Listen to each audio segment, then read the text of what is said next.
Council, are we ready? Michael, you ready?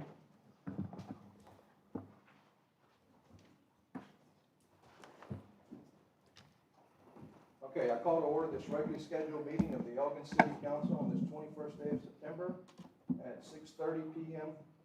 21st day of September 2021, 6:30 p.m. We'll go to roll call. Let's go to roll call with Mayor Pro Tem Brasher. Frazier here. Ramirez here. Vega here. Gibson here. Maldonado here. Callahan here. Ibis here. Dennis here. Let the record show we have a quorum, every member present. Okay, next up is invocation. Invocation by Councilmember Maldonado, please. Let us pray. We ask for your wisdom as we make any tough decisions in this meeting. Help us to carefully consider the relevant information that has been gathered. May those sharing information give us pertinent points so we all clearly understand. Help us to be innovative as we brainstorm solutions. Help us to wisely evaluate our options, considering the pros and cons. Help us to be unified in making the best possible decisions and to effectively carry them out. Amen. Amen. Okay, pledge of allegiance, please.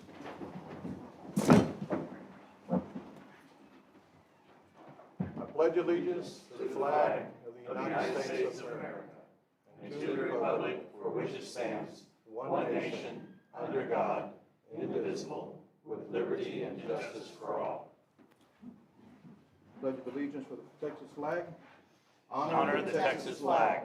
I pledge allegiance to thee, Texas, one state, under God, one and indivisible.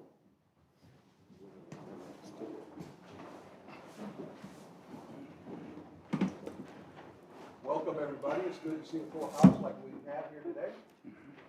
Next on the agenda, we have our public hearing on the proposed fiscal year 21-22 annual budget and ad valorem property tax rate for the city of Elgin. Do we have anybody that wants to speak this public hearing?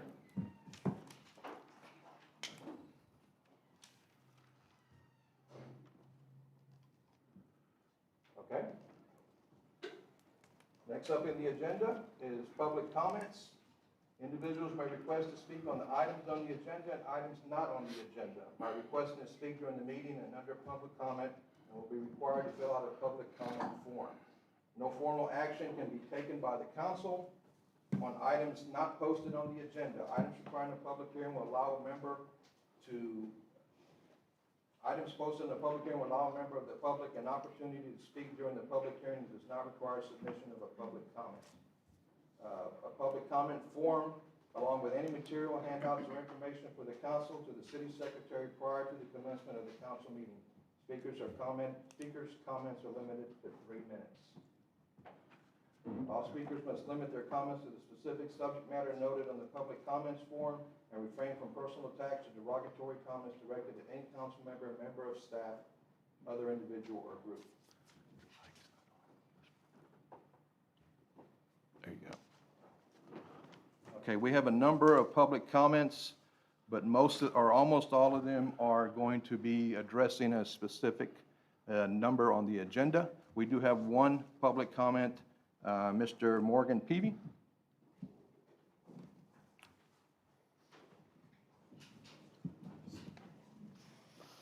The city secretary, Mr. Peavy, will keep track of the 3 minutes.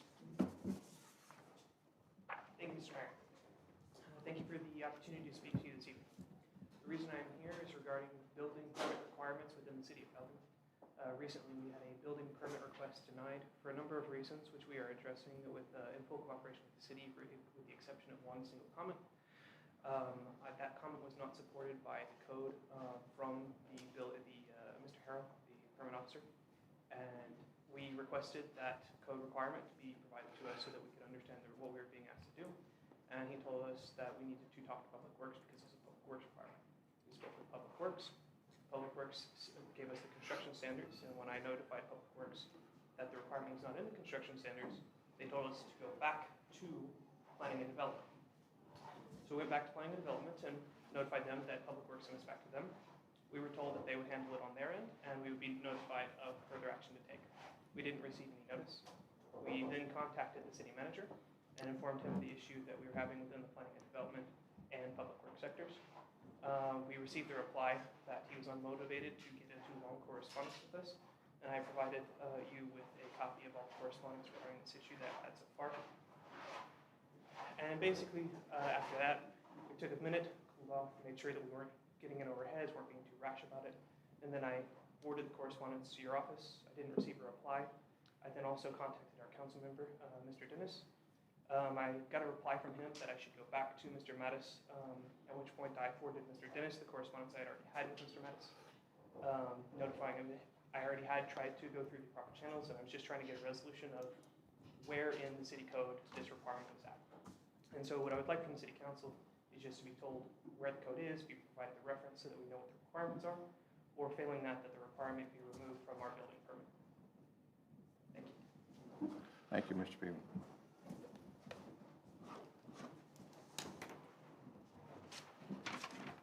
Has anybody else submitted a public comment form that I did not get to see, that's not specifically for an agenda item? Okay. Let's move on.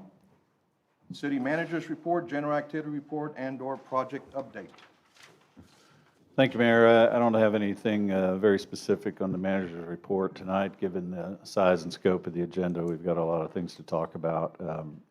I would mention as an update, late this afternoon, we did have a situation where we had a gas leak on Cleveland Street, and fortunately, the police and our staff and the fire department worked well together with CenterPoint to get that leak capped.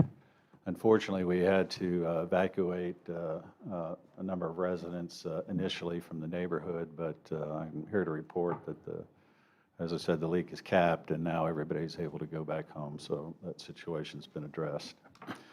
I guess I just want to add one more comment just to say that I think we know in the city of Elgin, there's a whole lot of development and change and construction going on in the city, and we're obviously a target for new residential projects to be built throughout the city. And it's a good thing that some of that new construction has actually motivated interest in other vacant lots that we have in town that for years have been neglected and have been an eyesore for both the neighborhood, property owner, and for the city. And it's a good thing that we're trying to have those projects now get back on the books to build new homes, and there's certainly interest in those projects. But I think, as everybody knows who's lived in the city for a long time, large portions of the older part of the city were clearly built and developed with different standards, and many of those not complying with the rules and regulations that we currently have in place. So the challenge for the city in working with these builders and developers is that these projects, although they're new and although they may occur in a neighborhood where the standards and the rules were not applied the same way when the other houses were built there, we have to have these projects adhere to the current standards, and we make every effort to work with those prospective projects. But it is a challenge at times, making sure those properties still conform with the current rules.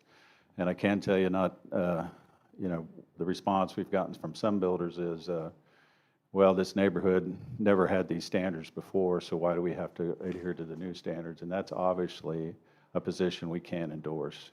We expect new projects to be built in compliance with the current rules, regardless of the hardship that creates. But the city's motivated to try to help these projects happen, and we'll continue to do that. So with that, Mayor, I don't really have anything else to report on unless council had any questions for me on any items or projects that aren't on the agenda.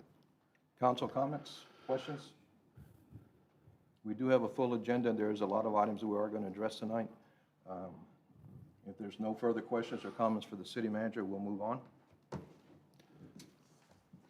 Next on the agenda is the consent agenda. The consent agenda includes non-controversial and routine items that are considered to be self-explanatory by the city council and will be enacted with one motion, 1 second, and 1 vote. Any member of the council may pull any item from the consent agenda in order that the city council discuss and act upon it individually as part of the regular agenda. There's 4 items listed under the consent agenda. Council, do we have anything that we feel we need to pull out and discuss separately? Okay, if that's the case, I'll accept a motion to accept the consent agenda as is. So moved, Mayor. I'll second that, Mayor. Who's second? I did. Okay, motion made by Mayor Pro Tem Brasher, seconded by Councilmember Dennis. We'll start the vote with Mayor Pro Tem Brasher. Frazier, yes. Ramirez, yes? Vega, yes. Gibson, yes. Maldonado, yes. Callahan, yes. Ibis, yes. Dennis, yes. Motion passes unanimous. Okay, we're moving on. Under new business, item number 1 under new business, second reading and final action, an ordinance levying an ad valorem tax for maintenance and operation of the municipal government of the city of Elgin, Texas for the 2021-2022 fiscal year and providing for the interest and sinking fund for the 2021 tax year. Mr. Mattis? Thank you, Mayor. This is an item that, as again, we've discussed repeatedly over the last couple of months as the council has deliberated on the budget property tax rate that the budget is predicated on is actually a decrease in the overall rate, but at the no new revenue tax rate limit at 576322 per $100 valuation. Obviously, the biggest part of that reduction is in the debt rate portion, which we've talked about before because of our plan didn't work earlier this year on the original CO program. The debt rate will actually go down for the 2021 tax year.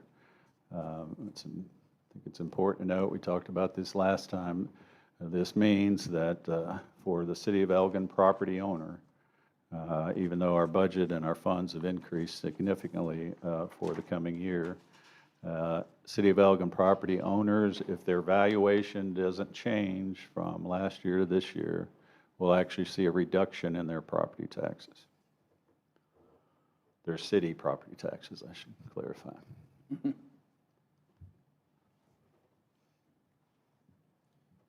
Okay, so council, we've been talking about this for the last several weeks. We've all looked at the figures. We've all put in our comments during workshops and stuff. Is there any questions or comments for the city manager or myself before we make any movement on this?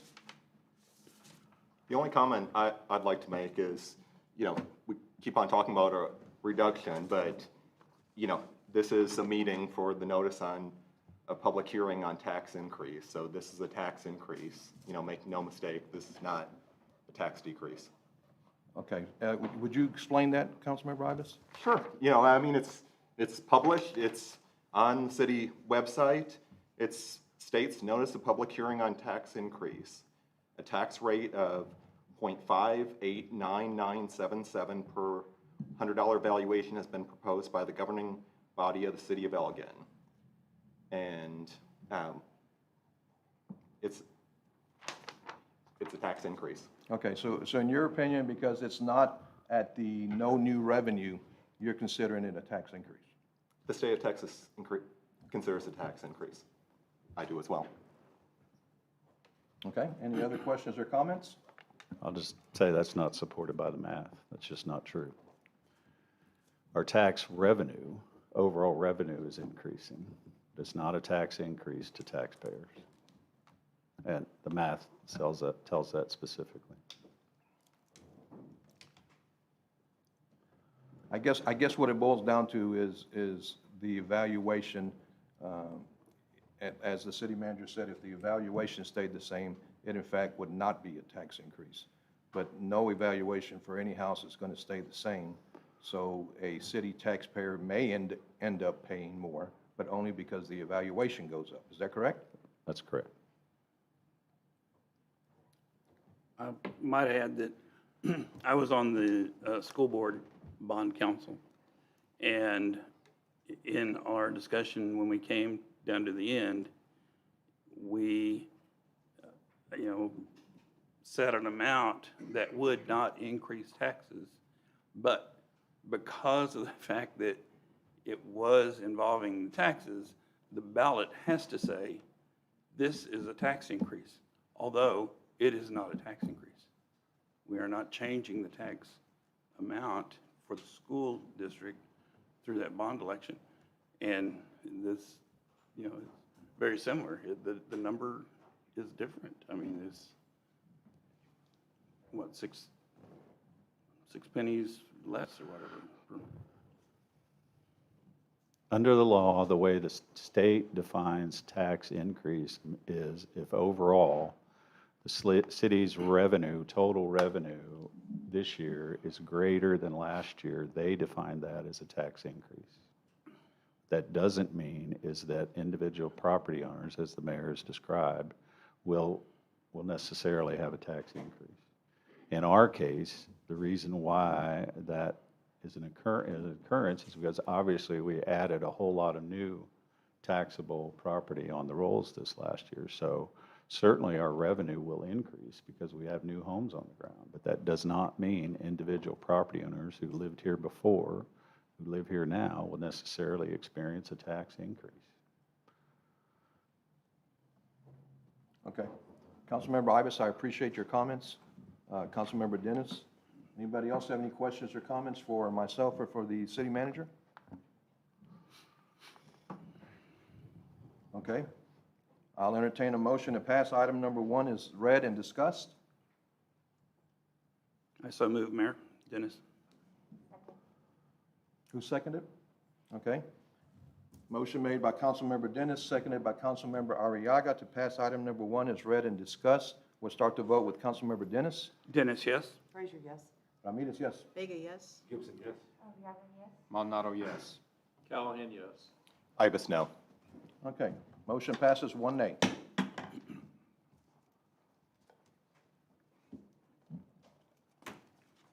Let's go to item number 2. Second reading and final action. An ordinance approving and adopting a budget for the city of Elgin, Texas for the fiscal year beginning October 1st, 2021 and ending September 30th, 2022 in accordance with the local government code of the state of Texas and the ordinances and rules of the city of Elgin, Texas, appropriating the various amounts thereof and repealing all ordinances or parts of ordinances in conflict therewith and providing for an effective date. Mr. Mattis? Thank you, Mayor. I guess I don't have anything else to add to what our previous discussions and public hearings have been. This is an all-time high for the city's budget this year of just over $23 million. The biggest part of that increase, has to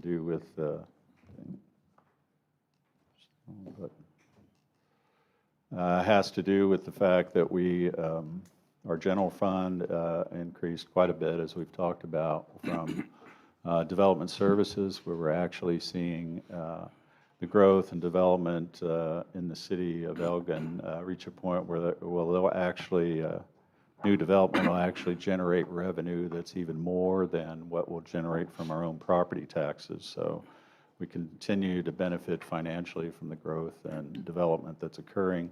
And then also in the general fund, where most of our services come from, and the majority of that budget is associated with almost 60% of the budget, as you might imagine, are devoted to public safety and public works. But other than that, I don't really have any more to add than what we've already discussed, Mayor.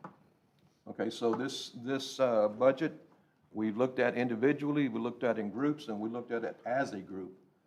We made a few changes here and there in the budget request.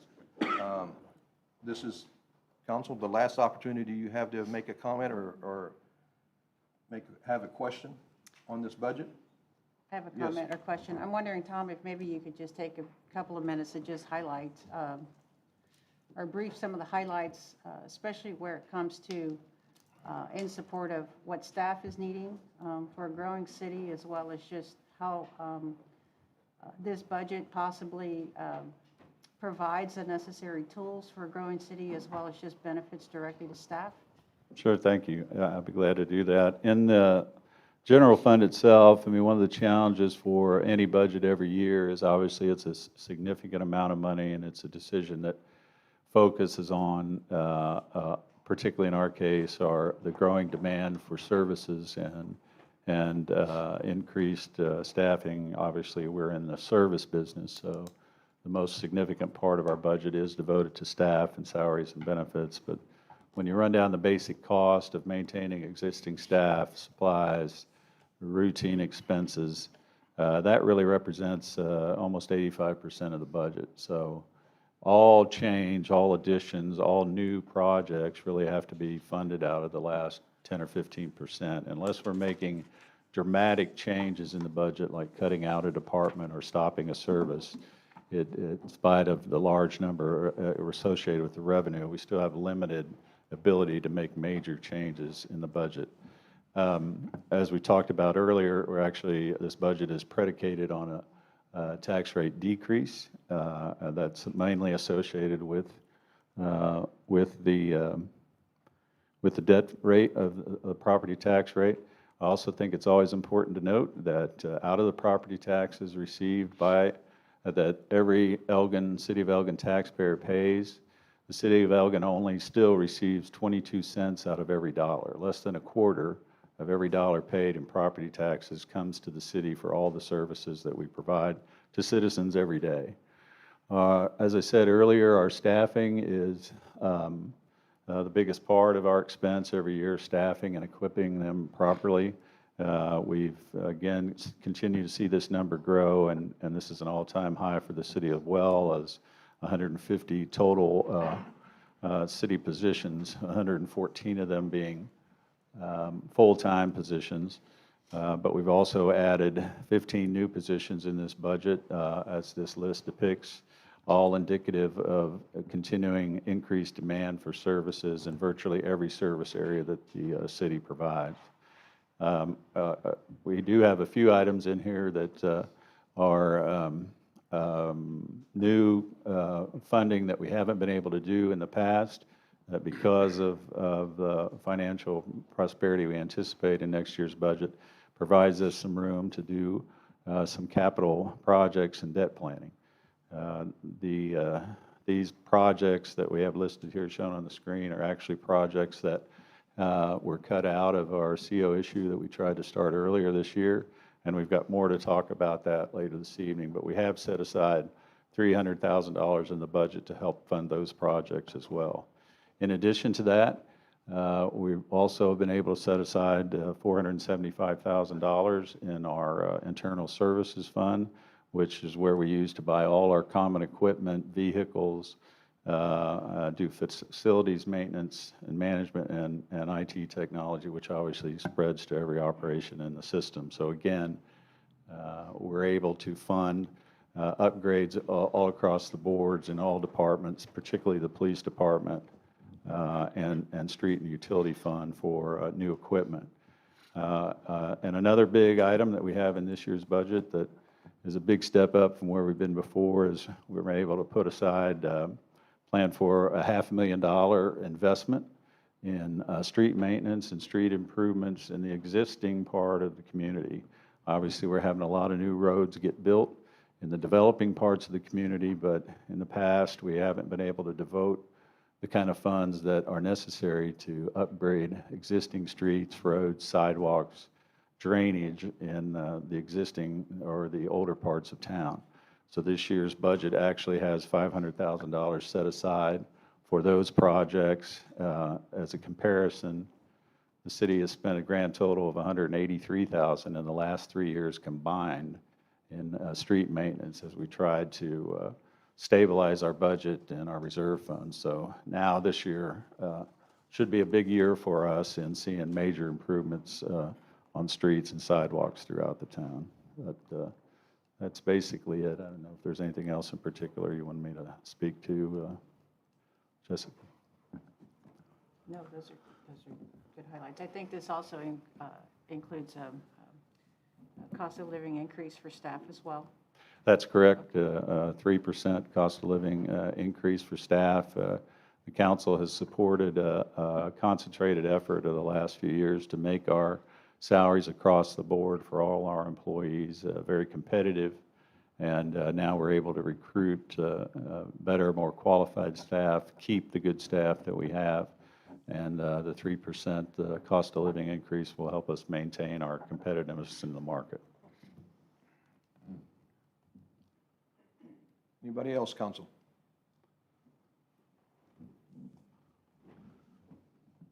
Okay, if there's no further questions or comments, I'll accept a motion, pass item number 2 as read and discussed. So moved as presented, Mayor. I'll second. Motion made by Councilmember Vega, seconded by Mayor Pro Tem Brasher to pass item number 2 as presented. We'll start the vote with Councilmember Vega. Vega, yes? Gibson, yes. Maldonado, yes. Callahan, yes. Ibis, no. Dennis, yes? Frazier, yes. Ramirez, yes. Motion passes, 1 nay.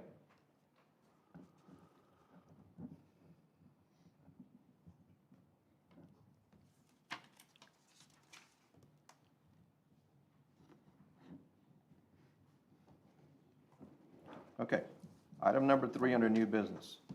An ordinance amending chapter 42, section 42 through 40, Code of Ordinance, the City of Elgin, Texas, regarding monthly water and sewer rates, providing for a savings clause and repealing conflicting ordinances and resolutions.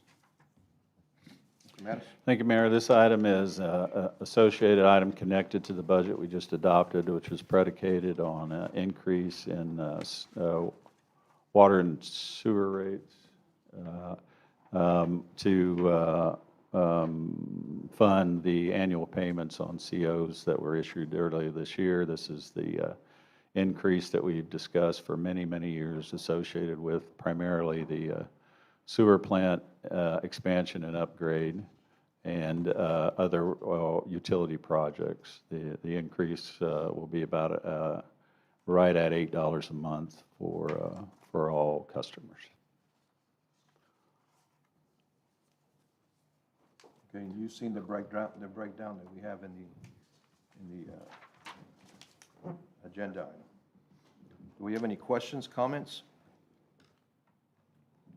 I've Yes, got a comment. Yes, Councilman Rivers. I consider water and sewer, a basic necessity. People are still struggling. I don't think this is the time to raise water and sewer rates. And you understand why the raise is, though? I do. Okay. And thank you, Councilman Rivers. Any other questions or comments? I'd just like to say, for the record, if we don't raise the rates, there'll be a deficit in the utility fund this year. Any other comments, questions? Okay, Tom, are we able to bring it back down potentially in the future with this raise right now? Well, it's not for a while because, again, with every rate, every tax, every fee we charge today, we need to keep in mind that cost, like debt that we're going to talk about later, like the debt that we just issued, the annual payments are structured in a way where they're comparable from year to year. But as Elgin continues to grow and we add more and more citizens and more customers, those rates can come down. The cost impact, it's a simple math equation. The cost impact will be spread out amongst more people, more customers. So we can't promise that the rates will go down. We borrowed $15 million. That debt is scheduled. We have to make those payments. The council approved to issue that debt. I believe the council approved unanimously to issue that debt. We have to make the payments now. So is it possible as we grow, can we reduce these rates over time? Sure. But remember, as we grow, the system's going to continue to expand. So while we're sure the tax rate will come down with growth, I can't be sure that the water and sewer rates. But again, as we move forward, because we're growing, we should be able to count on these as being the peak times when water and sewer rates, taxes will be at their highest, and hopefully we'll be able to move down. Thank you. and let's not forget that we got 9 major water, wastewater projects out of this. So it's not like the water rate is going up and we're not getting anything out of it. We got much needed improvements, much needed projects that we as a city needed, and we were able to borrow the money to get that or to start getting that accomplished. Any other questions or comments? Okay, do I hear a motion to pass item number 3 as discussed? I'll make the motion, Mayor.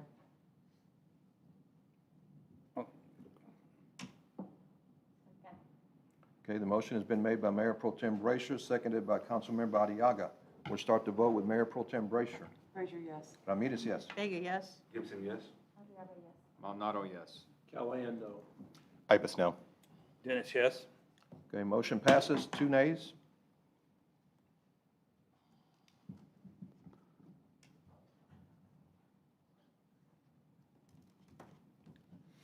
Item number 4, an ordinance to establish a comprehensive schedule of fees and charges necessary to generate funding for general and specific operations required to satisfy service needs of the city, to amend ordinance 2020-10-13-29 and subsequent amendments to that ordinance.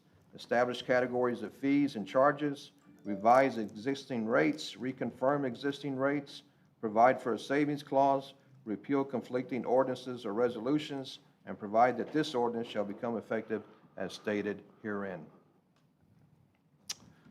Thank you, Mayor. This item is, again, an accompanying piece to the annual budget process where we review and set all fees associated with city operations on an annual basis.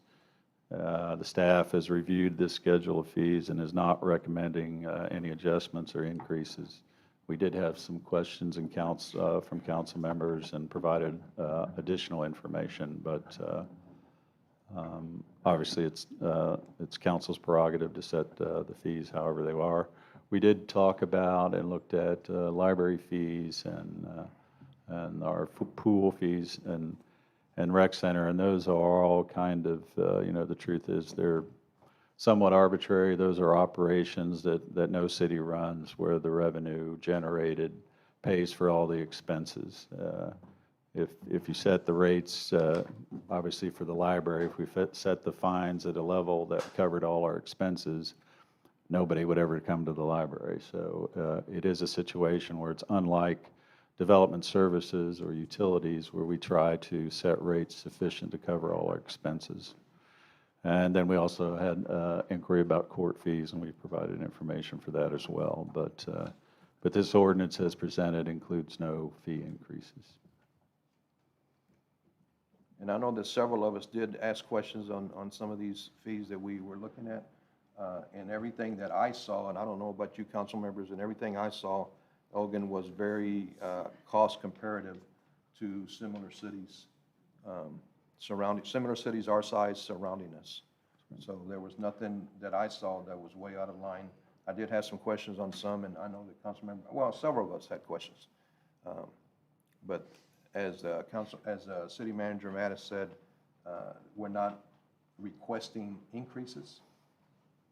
So, any questions or comments on this?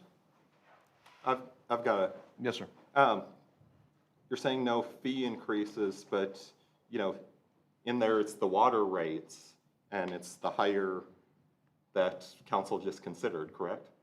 So wouldn't that be a fee increase? That would be a fee increase, yes. Considering that we spoke about the water rate previously and identified it, I'm talking about all the other fees that the city charges. That's a very good point, Thomas. Thank you. It's a separate specific provision in the code requires a separate ordinance. Thank you. Do we have any other questions or comments, maybe? Okay. I'll accept the motion. I so move, Mayor. Dennis. Do I hear a second? I'll second. Motion made by Councilmember Dennis, seconded by Mayor Pro Tem Brasher to accept item number 4 as presented and discussed. We'll start the vote with Councilmember Dennis. Dennis, yes. Frazier, yes. Ramirez, yes. Vega, yes. Maldonado, yes. Callahan, yes. Ibis, no. Okay, motion passes. 1 nay.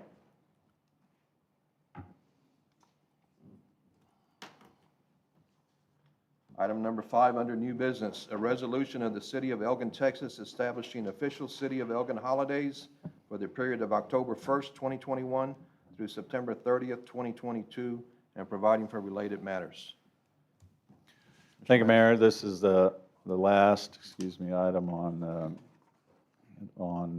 associated with the budget, and it's because it involves both establishing the official city holiday schedule for the year and for, it's a compensation issue for the staff, so we try to do this holiday schedule now in conjunction with the budget every year. So this schedule is the same schedule as last year, same number of holidays, obviously slightly different days.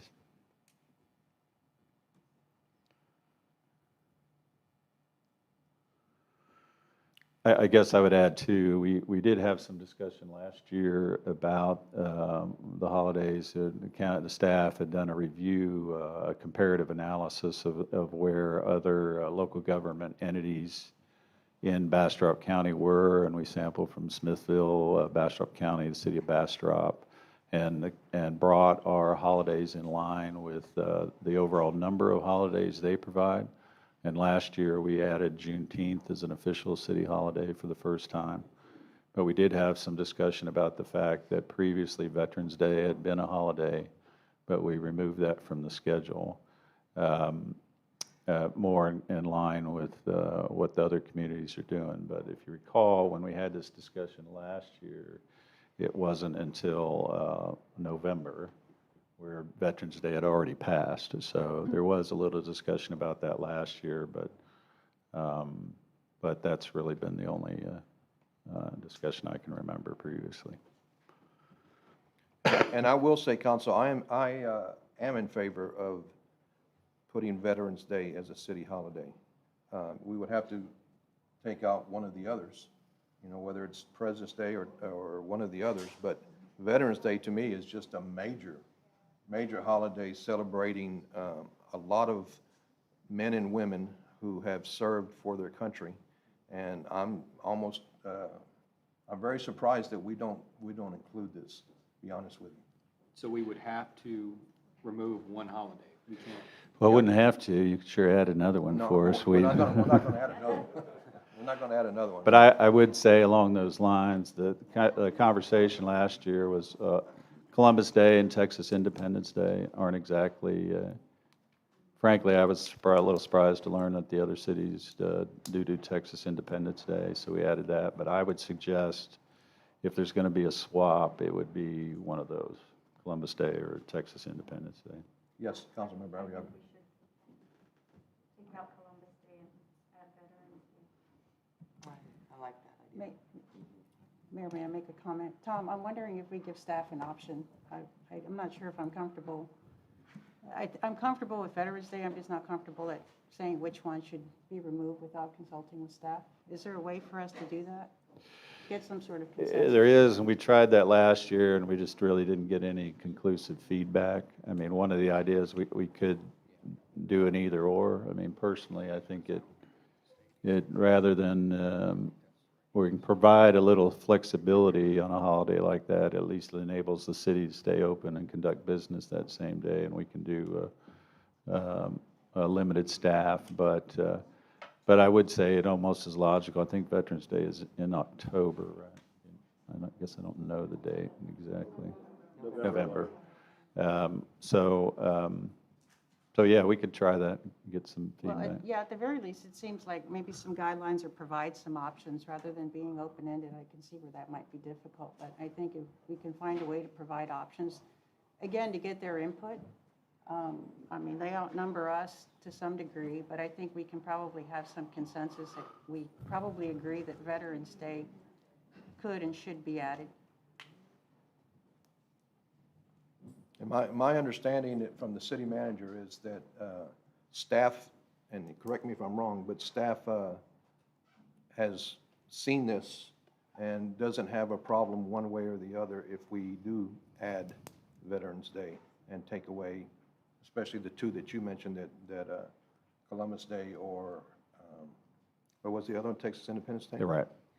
I think the thing we talked about a lot last year from the staff perspective, obviously, the specific day aside, the truth is the best holidays are Fridays or Mondays, so you can get a 3-day weekend out of it. So, but yeah, so as you can see from this list, like I said, 12 out of the 15 are very standard, so I wouldn't want to change some of the more traditional ones, but as the mayor said, I think Texas Independence Day, Columbus Day, Veterans Day would kind of all be interchangeable.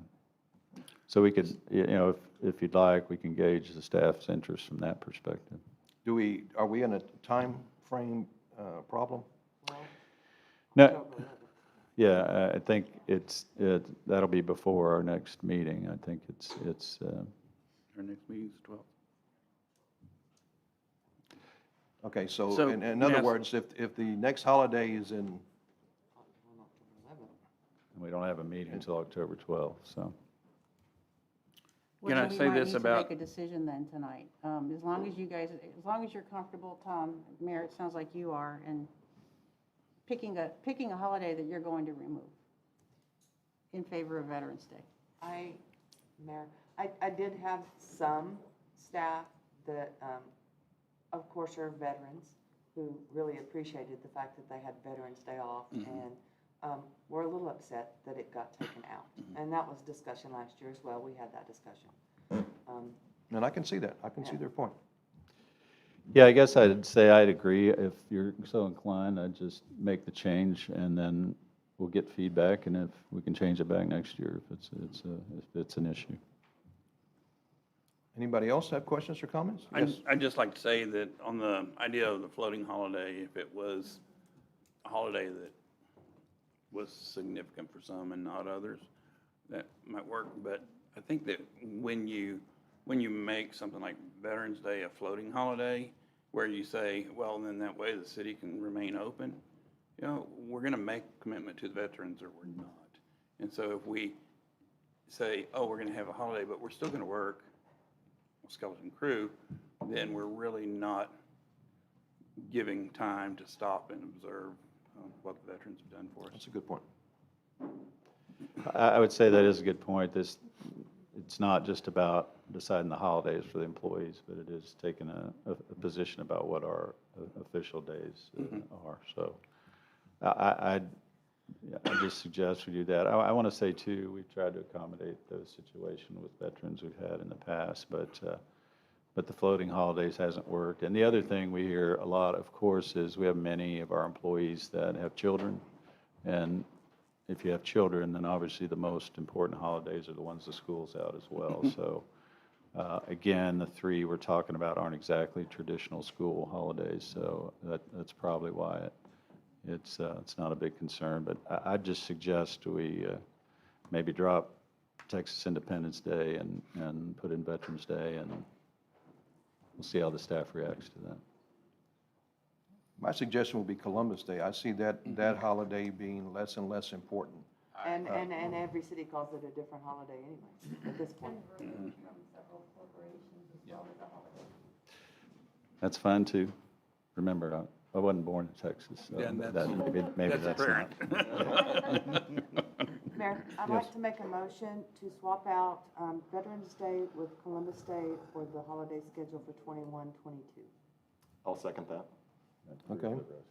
Motion has been made by Mayor Pro Tem Brasher, seconded by Councilmember Ibis to make the changes as discussed Mayor? for, Sorry, I need to add also in there and approve the rest as stated. okay. With that addition, okay. I So a second. motion has been made by Mayor Pro Tem Brasher, seconded by Councilmember Ibis to add Veterans Day, deduct Columbus Day, and all other holidays as presented. We'll start the vote with Mayor Pro Tem Brasher. Frazier, yes? Ramirez, yes? Vega, yes? Maldonado, yes. Callahan, yes. Ibis, yes. Dennis, yes? Motion passes unanimously.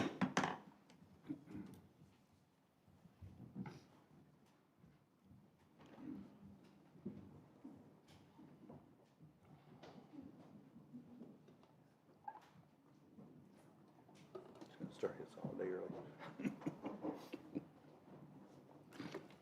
Okay, moving on. Item number 6, a resolution authorizing proceeding with issuance of certificates of obligation and further directing the publication of notice of intention to issue City of Elgin, Texas combination tax and revenue certificates of obligation, Series 2021A.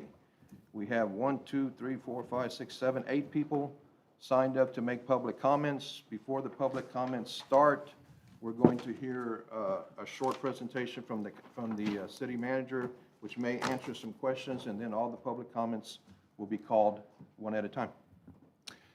Thank you, Mayor. This item as presented has been placed on the agenda at my request that the council consider moving forward with the issuance of a new round of COs that have been discussed for the better part of this year. Actually, I think from the city council, this city council's perspective in the year 2021, this is the one item we've just spent the most time discussing how to proceed with capital improvements, how to address the imminent need we have based on big demand in a variety of areas from all the growth and development that is occurring in the city.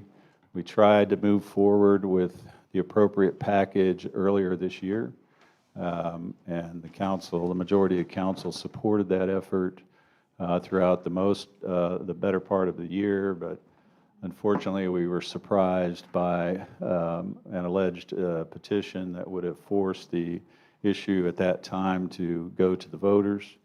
At that time, the council made the decision and allow the utility projects to move forward and to not increase costs by millions of dollars for the city for projects we were working on to proceed.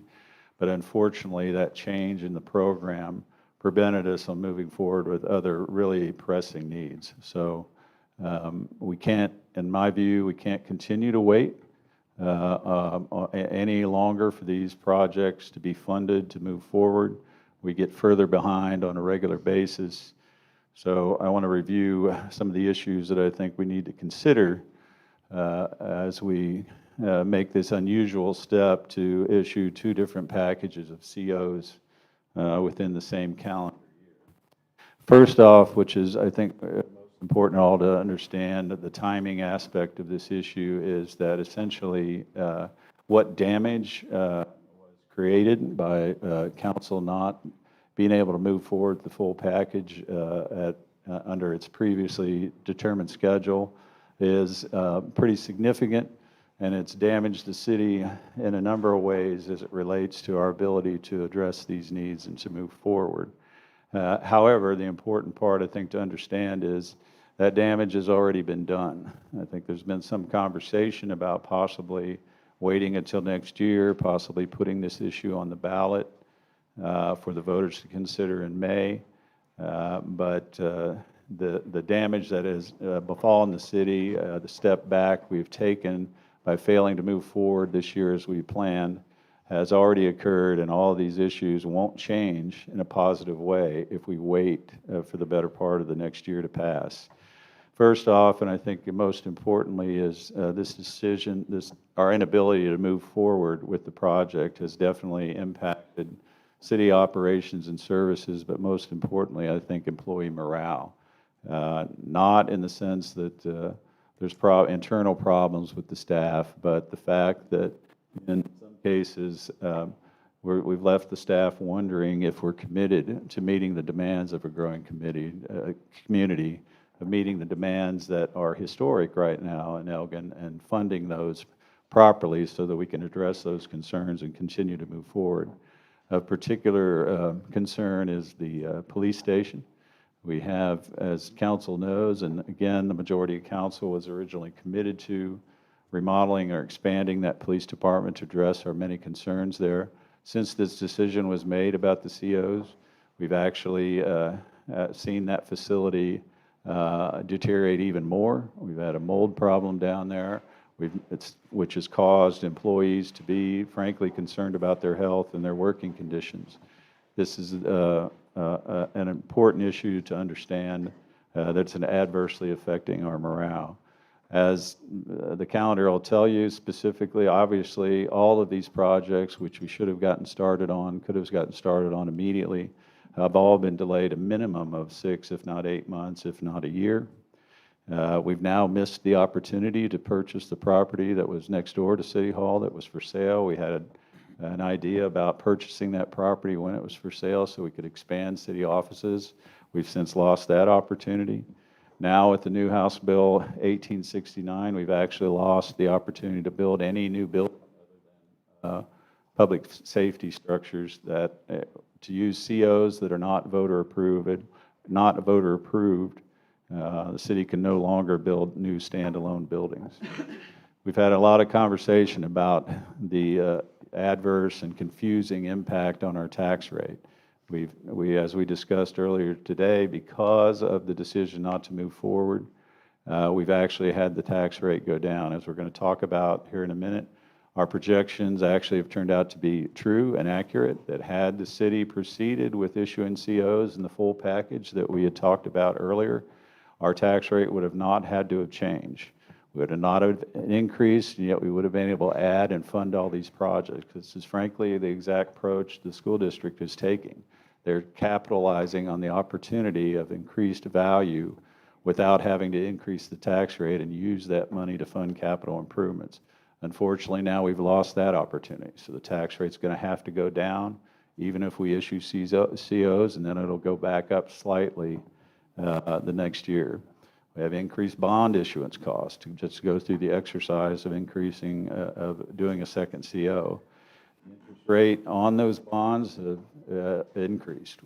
As council knows, when we issued the bonds earlier this year, we got a really competitive interest rate. Since that time, interest rates have gone up, and I think many believe that over the next year, they're going to continue to go up. So I think that's probably has the potential to be the most costly impact to taxpayers in the long run, what they're going to have to pay for financing these improvements over the long haul. Issuing multiple debt issues in the same calendar year certainly won't improve or help our bond rating. We had thought with the next issuance, we were in a position to actually see a bond upgrade, but that certainly won't happen now if we come back with a second issue this year that we definitely need to do. And then finally, we've put our private funding, we have significant private funding that will support the County Line Road project, but as we continue to delay this project and not get it started, we put that money at risk. We have the potential to lose that money, and I'll come back to that in a minute. So overall, the damage has been done. That situation, all those situations won't improve by waiting till next spring or next summer or next year to borrow this money. The other issue that we had come up in our prior discussions that was some concerns or allegations that maybe what we were trying to do wasn't in compliance with the law. House Bill 1869 actually went into effect earlier this month. We had an opportunity to get in front of that bill and issue this debt, which has made some changes, but still, as you'll see, this information is straight from the bill itself that says that cities can issue COs for these purposes without going to the voters. This again is a section right from the bill itself, which defines what projects can move forward with COs based purely on the council's decision and not go to voters. Every one of the projects we have fits into this criteria. The projects we're promoting or recommending that we move forward tonight that we've discussed previously meet the specific definition of House Bill 1869.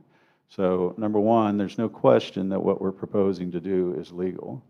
What I think is most pertinent for us to understand in this process as it relates to 1869 is this bill was forwarded by the legislature and a governor who's clearly has local government under attack. They're making every step they can take to undermine the ability to local government to make decisions on their own and have the state take over wherever they can in that decision making. This House bill was clearly intended, the authors of this bill, their primary goal was to lessen the ability of cities to move forward with issuing COs without going to the voters. And as this law is written, it specifically authorizes these expenditures. It says specifically, this same group of people who are opposed to using COs for this purpose have said in the law that cities can use COs, that city councils can use COs for this purpose, and that they're totally appropriate. So we had a suggestion previously about questions about the legality of it. We even had somebody try to claim that COs are only issued for emergency situations. That's obviously untrue and not supported by the law. So there shouldn't be any more question in anybody's mind about whether this action is legal or appropriate or specifically contemplated under the law. So my recommendation tonight is that the council wait no longer to continue to discuss these projects and that we move forward now with the issuance of COs. Tonight's action is to pass a resolution stating our intent to issue COs so that we can position ourselves to have those funds in place so that we can move forward with these projects by the end of this year. What I think is unique about this situation, unlike other issues we do, is that it's not a new program. We've discussed it over and over repeatedly in numerous meetings, private briefings with the city council. We've had an untold number of public discussions, public hearings. The council has specifically insisted on multiple opportunities for folks to weigh in on this issue, and we've taken all of those comments to heart and addressed them. The staff has responded to every question, every request for additional information that we've received, and we've received no request for additional information or question about the projects we're talking about. And my recollection is, in the last discussion the council had, Mayor Ramirez actually went around the council viable, whether they're important, we need to get whether we need to do them now. All that discussion has already been had. And clearly, on more than one occasion, a clear majority of the council has stated their support for this program. And in addition to that, every one of these projects is included in the 5-year capital plan that council has approved as well. The County Line Road Phase 1 project has been in the 5-year capital plan for years. Same with the downtown revitalization sidewalks. Thomas Park improvements is a relatively new project, but has been in the approved 5-year capital plan. Same as the Veterans Park expansion has been in the capital plan for years, repeatedly approved by the council. The police department expansion, along with the municipal complex, has also been in the 5-year capital plan for years and discussed repeatedly. And then the demolition of this little building by the police station has also been in the 5-year capital plan for years. And even this year, earlier this year, when the council approved their 5-year capital plan, the current 5-year capital plan, they gave these 5 projects top priority. This represents 6 of the 7 projects that we have listed in the proposed CO that we're recommending we move forward tonight. Now, the one new addition to this program is funding for the EDC. We have $3 million included in the proposal to $3.175 million to help provide the working capital that the EDC needs to have to move forward on the projects and the commitments they've already made out there. This would be for infrastructure improvements that are required. As part of our business park upgrades, we've made specific commitments from both the EDC that council has approved to various business development projects to get infrastructure in place, constructed in support of their projects.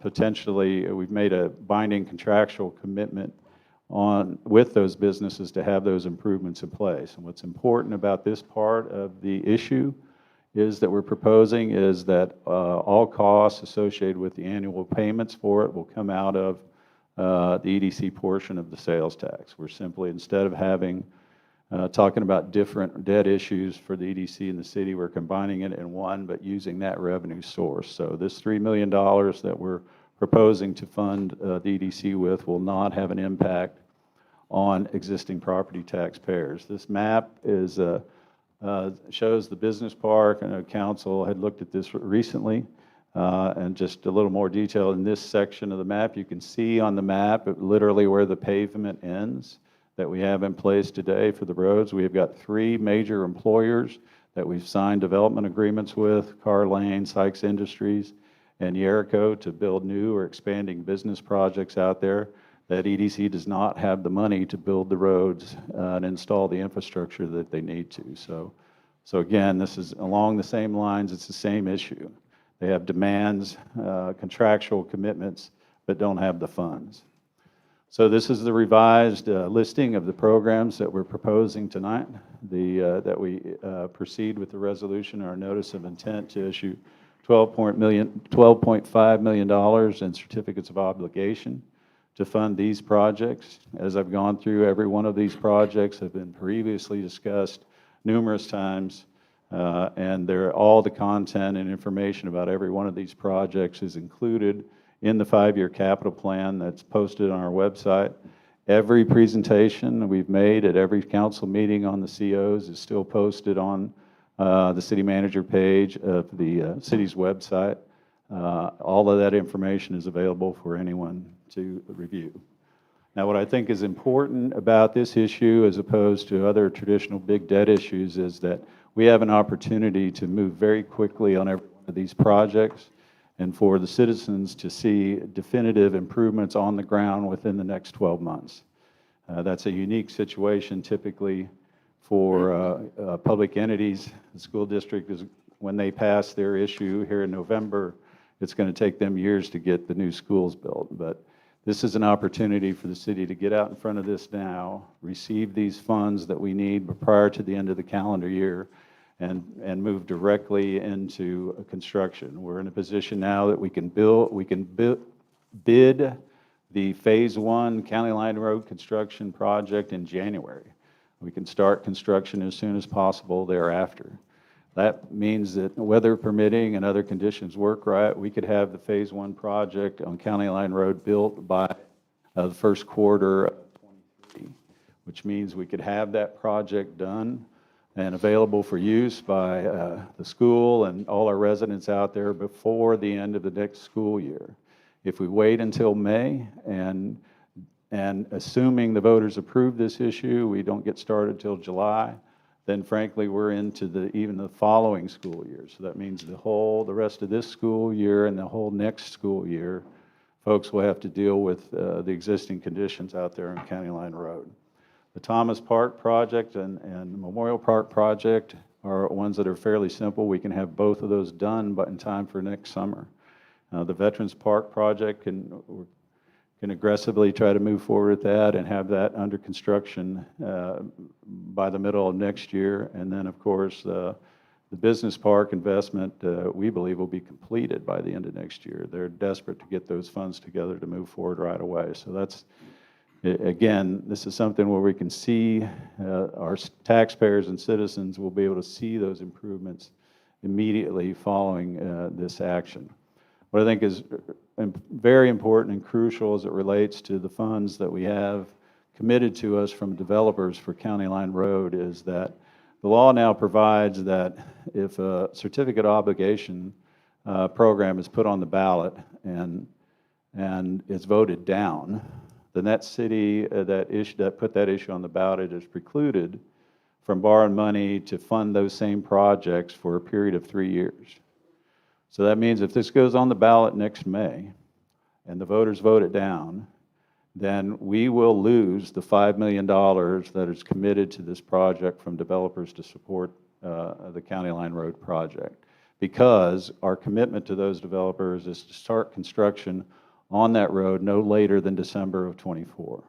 And if we're delayed in May, that's going to push us past that period. So I think, again, this is really important about the risk that we run by placing this on the ballot and not having it go our way. So that's important to keep in mind as well. So to recap, I would just say, ask the council to consider all of these issues in their entirety as you consider my recommendation to move forward now with issuing this debt and putting the staff to work to address these problems. Number one is, this is basically the same program we've discussed for months, for the better part of this year. And the specific projects in this program have not really seen any resistance from council. It's more about debt and cost and how we're going to proceed with it. But, so there shouldn't be any deliberations necessary about the projects or their need or whether we should move forward. It's strictly a timing issue. Every one of these projects on the list will have to be done. The city of Elgin will do these projects. It's just a matter of whether we want to wait until it's a more catastrophic situation or proceed now when we can afford it and we can generate the funds. Secondly, it's an affordable issue. As I said earlier, our preliminary analysis tells us that had we just kept the tax rate the same this year, we would have been able to fund all these projects with that existing tax rate. So what it means is that we're likely to see the tax rate go down this year, have to be raised next year, but it'll be raised back to the level where it was this past year, and will continue to go down after that. As I said, the important thing to remember, as we talked about earlier, as Elgin grows, the debt issuance costs will remain essentially the same from year to year. But as Elgin grows and we continue to build more homes, add more taxpayers, that obligation every year gets spread thinner and thinner amongst all our residents. So actually the individual cost from year to year will go down. So it is very much affordable relative to most projects and for the benefit we'll get from it. As I just discussed, it's an opportunity to make a very timely response to current needs. Every day that goes by, every week, every month that goes by, certainly from the staff's perspective, is that we're getting further and further behind on addressing these important primary issues. And the issues that we have in this package address a wide range of concerns throughout the community for public safety, safer transportation and pedestrian safety, parks and recreation. Parks at 3 different parks in 3 different parts of town will receive significant improvements, not just one park in one area. And it's also an opportunity to receive direct return on the investment that we're going to make. As we've talked about numerous times, the financing of County Line Road will actually come back to the city. All we're doing is fronting the cost to get this project built and on the ground. As developments occur along County Line Road, developers will continue to pay fees back to the city, but we'll eventually recover some, if not the entire cost associated with the construction of County Line Road. So all we're doing with this issue in that case is advancing this money. It's essentially the same scenario with the EDC funding. By enabling the EDC to continue to move forward with the installation of infrastructure, and it makes the property shovel-ready to attract more businesses, and once they receive that money from selling the land, they'll be able to, again, generate more money for themselves and pay this money back. So we actually have those 2 projects working where they're not just expenditures. They'll generate their own revenue flow coming back. So I think when we consider all of these issues in their entirety and in a package, and with the situation that we're in today, the fact that we need to send a strong message, particularly to our police department, that we're committed to doing what we can to provide them an appropriate facility that may not solve all our issues that Elgin will ever see from growth or development, but we have to do something now. They're in the worst building that the city owns today, and we have to move forward with major improvements down there. So all things considered, there is no advantage to waiting. There is no advantage to waiting until next May. There is no advantage waiting until next summer. We'll be further and further behind. These projects need to be done, and we're prepared to move forward quickly on them. But it's not magic. We have to have the money. Projects cost money, and we have to have money to do that. We can't come up with some magical solution to address these needs without the funds, and that's what this CO issue would do. So with that, I'd be glad to try to answer any questions. Again, for the record, this item that's on the agenda tonight is a resolution stating the council's notice of intent to issue COs. It's not the final action. And it has to include a not to exceed number, and that's why the $12,500,000 is a not to exceed number. Council will still have an opportunity to consider changes, downward changes, frankly, in that number over the next 60 days. But tonight's action is to state publicly our intent to issue these notes. The final action for the council will come in 60 days. Is that right, Carol? Is it? Yeah. But the final action will come to council in November, and that will position us to have these proceeds as early as the end of the calendar year, and we can move quickly right away to get all these projects underway and frankly, catch up. I think we still have an opportunity to catch up from where we've fallen behind. So with that, I'd be glad to try to answer any questions. Council, before we get into the questions, I want to give an opportunity for the public comments. So we'll start, Carlos Gandia. Carlos, I'm going to read just real quickly as a reminder, speakers must address their comments to the mayor rather than an individual council member or staff member. All speakers must limit their comments to specific subject matter noted on the public comment form and refrain from any personal attacks or derogatory comments at any council member, staff, or individual or group. And there's 3 minutes. Got it. Thank you. Hello, my name is Carlos Gandia, and I live at 1114 West 2nd Street here in Elgin. Moved here from Austin 4 years ago after considering many nearby towns. Ultimately, I selected Elgin for its beautiful parks, many activities, and vibrant downtown. To me, this spoke of a town committed to bettering the lives of its citizens. Last year, I joined the Elgin Parks Advisory Board after donating my time and energy as a community volunteer.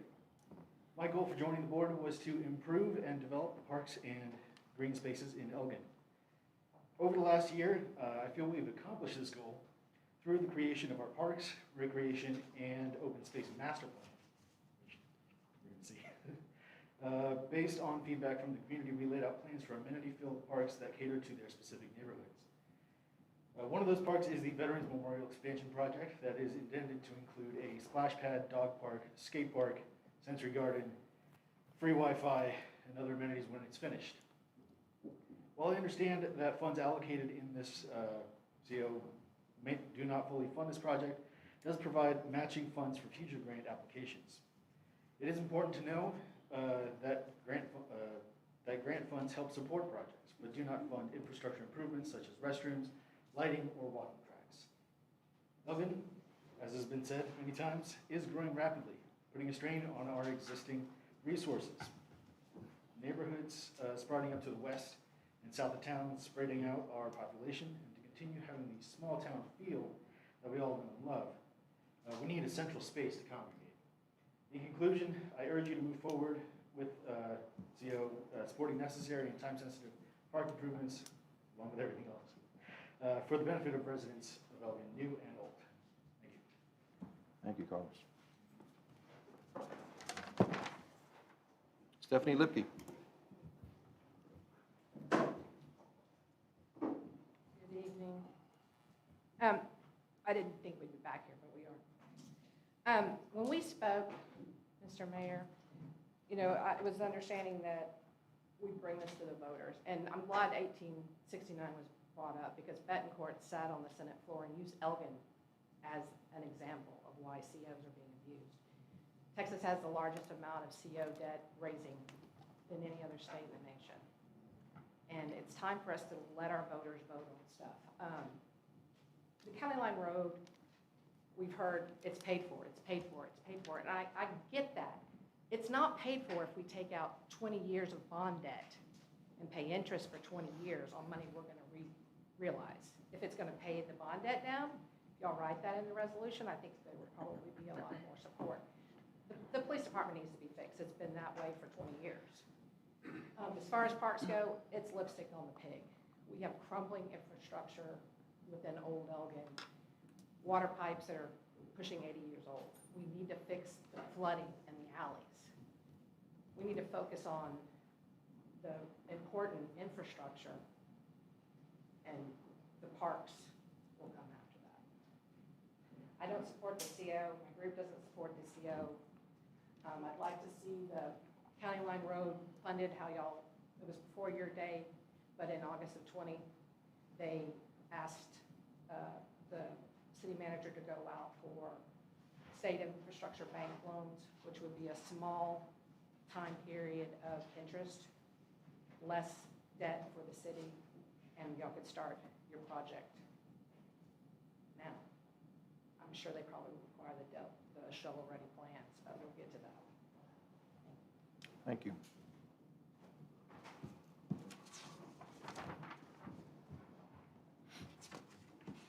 Jody Duran, Dr. Jody Duran.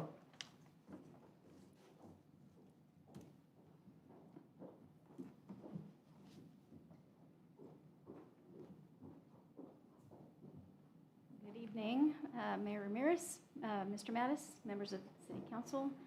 Thank you for the opportunity to speak with you this evening.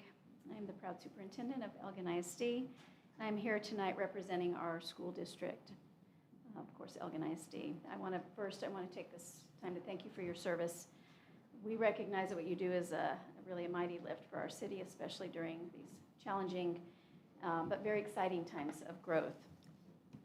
No one understands or feels the growing pains of a city and a community more than a school district. We have grown approximately 350 students just in 1 year.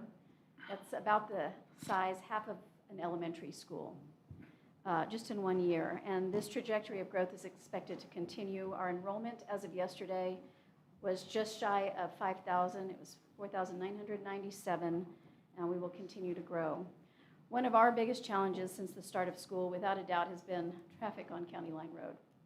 You've heard about it, I've heard about it, we've seen it, we've driven through it. It will only get worse. It will become less safe for our buses, for our drivers, for our students, for our community. I think I heard Mr. Mattis, you say that in the event COs are not for emergency use, but in the event that it were for emergency use, I would just sound the alarm now and say, Houston, we have a traffic problem. I think there's an emergency now that needs to be addressed. We've discussed the development of these projects for several years, particularly County Line Road, and the school district with the city, and the planning has been in the works for a long time. I think we cannot ignore the growth that's happening, and we need to move forward. The future of Elgin is right now. We cannot put off until tomorrow what we need to do today, timely, adequately, and fiscally, to prepare our city for the impending growth. Your challenges are our challenges. The city's challenges are the school district's challenges, and I'm here today to tell you that we support the city moving forward with a second certificate of obligation issuance in 2021 to fund these emergency or critical projects. Thank you for your work and what you all do, and you have our support. Thank you, Dr. Duran. Kathleen Menke.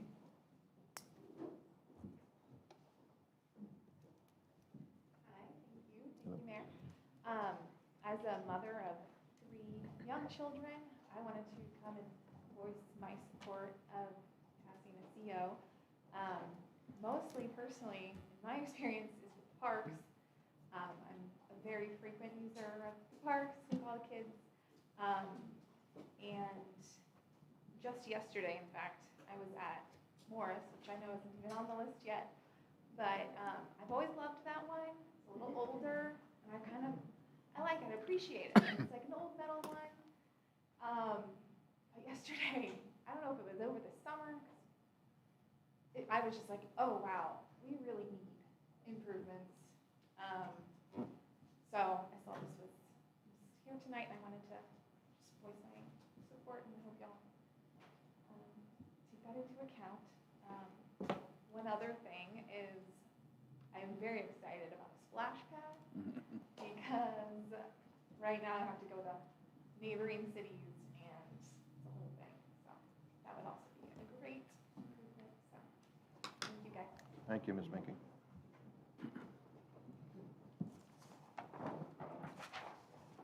James Sides.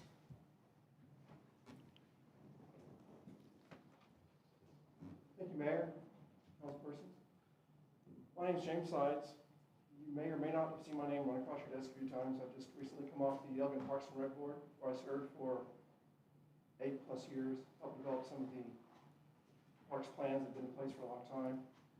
And I do want to say, parks we have come to understand, are very important.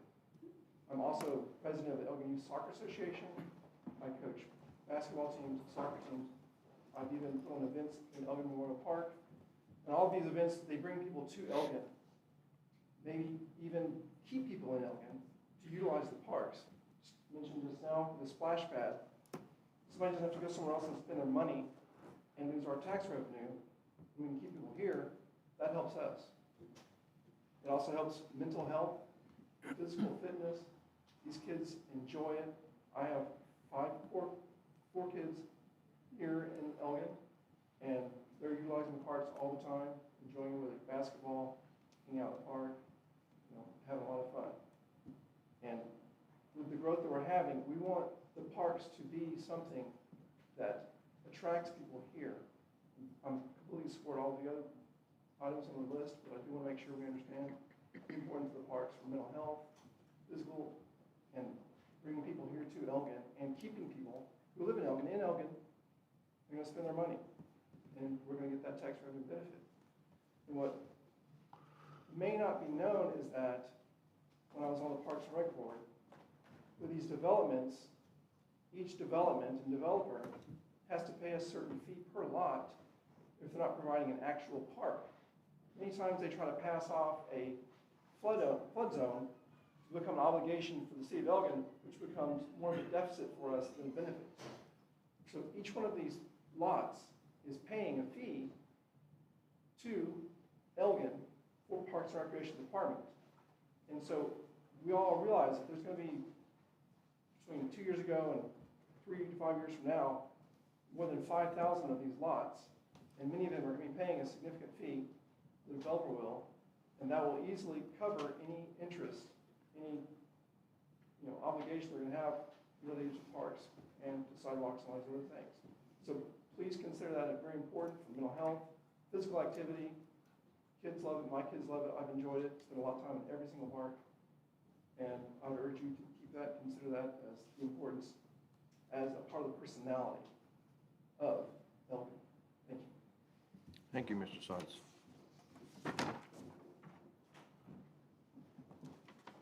Grant Hennig.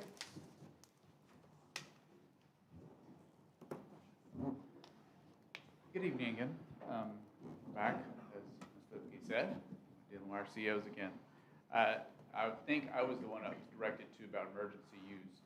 I didn't say it was only used for emergency purposes, but typically in other cities you do see that. And Bastrop's example recently, they did COs for their water and wastewater, just as Elgin did, because it's an item that is an emergency for the city to function in its infrastructure. But I do go back to the statement that I believe in our voters. A lot of our voters are here in support of multiple aspects of the COs. So that's why back in May, we asked back then, put it on the ballot. And now here we are again. And if we had proceeded, I volunteered to help, be on a committee to get a bond going, it could already been on the ballot in November of this year, which is only a few days away from the deadline of these COs. It was on the ballot and it passed in November, 1st November. You're at the same time frame you are right now trying to rush these COs through this process. So once again, I say go to the voters. The voters voted all of you all. You trusted the voters to get your office. You have the voters here saying they support parts of this. Trust these people. Trust the city. We are residents. I don't disagree with County Line being a disaster. So is Manor. Manor's a disaster. Took me an hour and a half to get home today. What are we doing about Manor? Manor's dealing with the same traffic issue. It's everywhere. So drive in Austin. County Line is a horrible situation, I do agree. But as Ms. Lipke said, I don't know why we didn't apply for the loan that Mayor Cannon and that City Council instructed the city manager to do back in August 4th of 2020. We could have got $6 million at that point, interest-free for 3 years.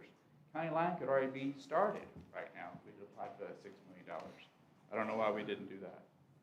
I do not believe we should be funding the EDC as well. The EDC is a separate corporation, has its own debt, should issue its own debt.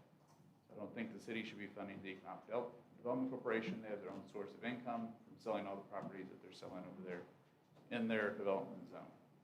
So, and I'll go back to what our Mayor Pro Tem said on July 6, 2021, when Councilmember Ibis asked, why can't we send this to the voters and have a bond election? She said that our bond, if we went to a bond election, we'd be going to the crater our credit line would be collapsed because we just spent all this time working to get in the good graces of the credit agencies and our auditors. And she said it in your place. You weren't here that night. So I go back to that. Support your statement. I believe in your statement. Go back to supporting the voters. Let the voters vote. Just let us vote. That's all we're asking. We don't disagree with any of these projects. We disagree in how you're funding them. Thank you. Thank you, Mr. Hennig. Joy Kasnowski. Good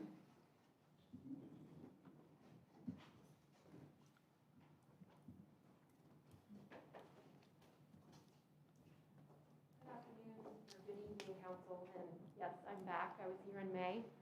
I'm a taxpayer, and I'm a mother, and I'm pretty upset where we are as a city. I think we're pretty much the laughing stock of Bastrop County, because we've got these projects right here that we could fund, and this is my son, and he's 7 months old.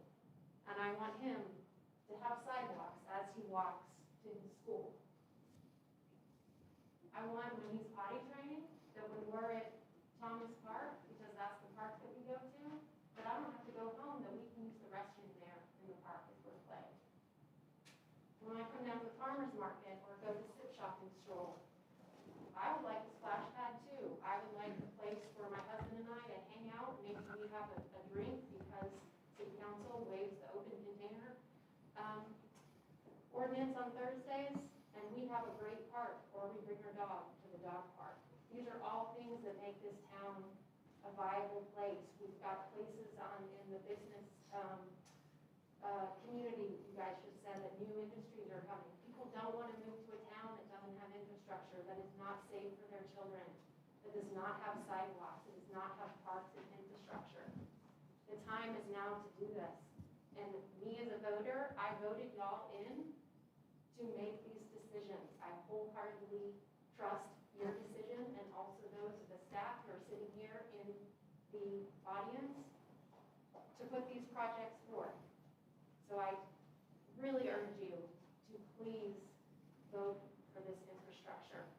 You know the best time to plant a tree was yesterday. We cannot wait any longer. Thank you. Thank you, Ms. Kasnowski.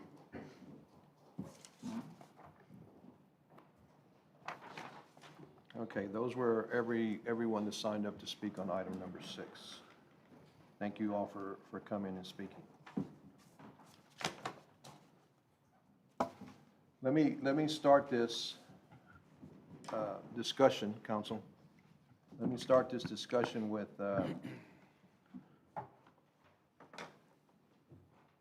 as we have gone over the last 6 months and talked about these projects that we needed. At one time, we felt like, well, we can work on them. We can work on them. I believe we've gotten to the point where the city needs these projects now. My initial thoughts on this were, I'm fully in favor of the EPD expansion. I'm fully in favor of the County Line Road expansion.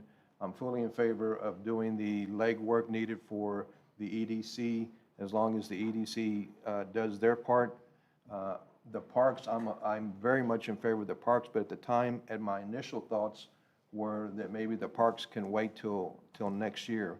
But as I've been thinking about this and doing my research, it would be crazy not to include the parks in on this.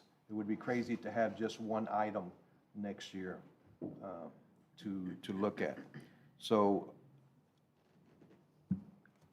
the presentation, the good presentation that the city manager gave, he stressed the fact that there should be no need for discussion. Well, don't feel that way. If there's questions to talk about, we need to talk about, some of these projects. In our own little groups, in our own meetings, in our own thoughts, we know that the city has to have this. We're not asking for something that's crazy. The only thing that may be even in question would be the parks right now, but the parks are so important to so many people that I feel that they can be included in here. Our police officers and our staff and our admin in the police department are having to work in an unsafe building. There's no doubt about that. There's no doubt about it. We've had roof repairs, we've had mold, we've had numerous things. If we don't do something starting right away, I believe that our officers and our command staff will wonder, well, are they just going to expect us to constantly work in these conditions? On County Line Road, if we got 2 new subdivisions that 6 months ago we had no idea were coming in. That's 2,000 more houses. 2,000 more houses than what we knew 6 months ago that are going to start building on County Line Road. We can't wait. We have to start. The school superintendent came up and said that in her opinion, in the school's opinion, that it's an emergency. In our opinion, we know that we have to start it because it's a 3 process. It's 3 phases. It's not going to happen overnight. It's going to happen over a period of time. And the longer we keep from starting, the longer that we're going to have a mess out there on FM 1100 and County Line. So I'm opening up the dais for questions and comments on what you feel about these certificates of obligations. We listened to the public comments. I appreciate every single one of them.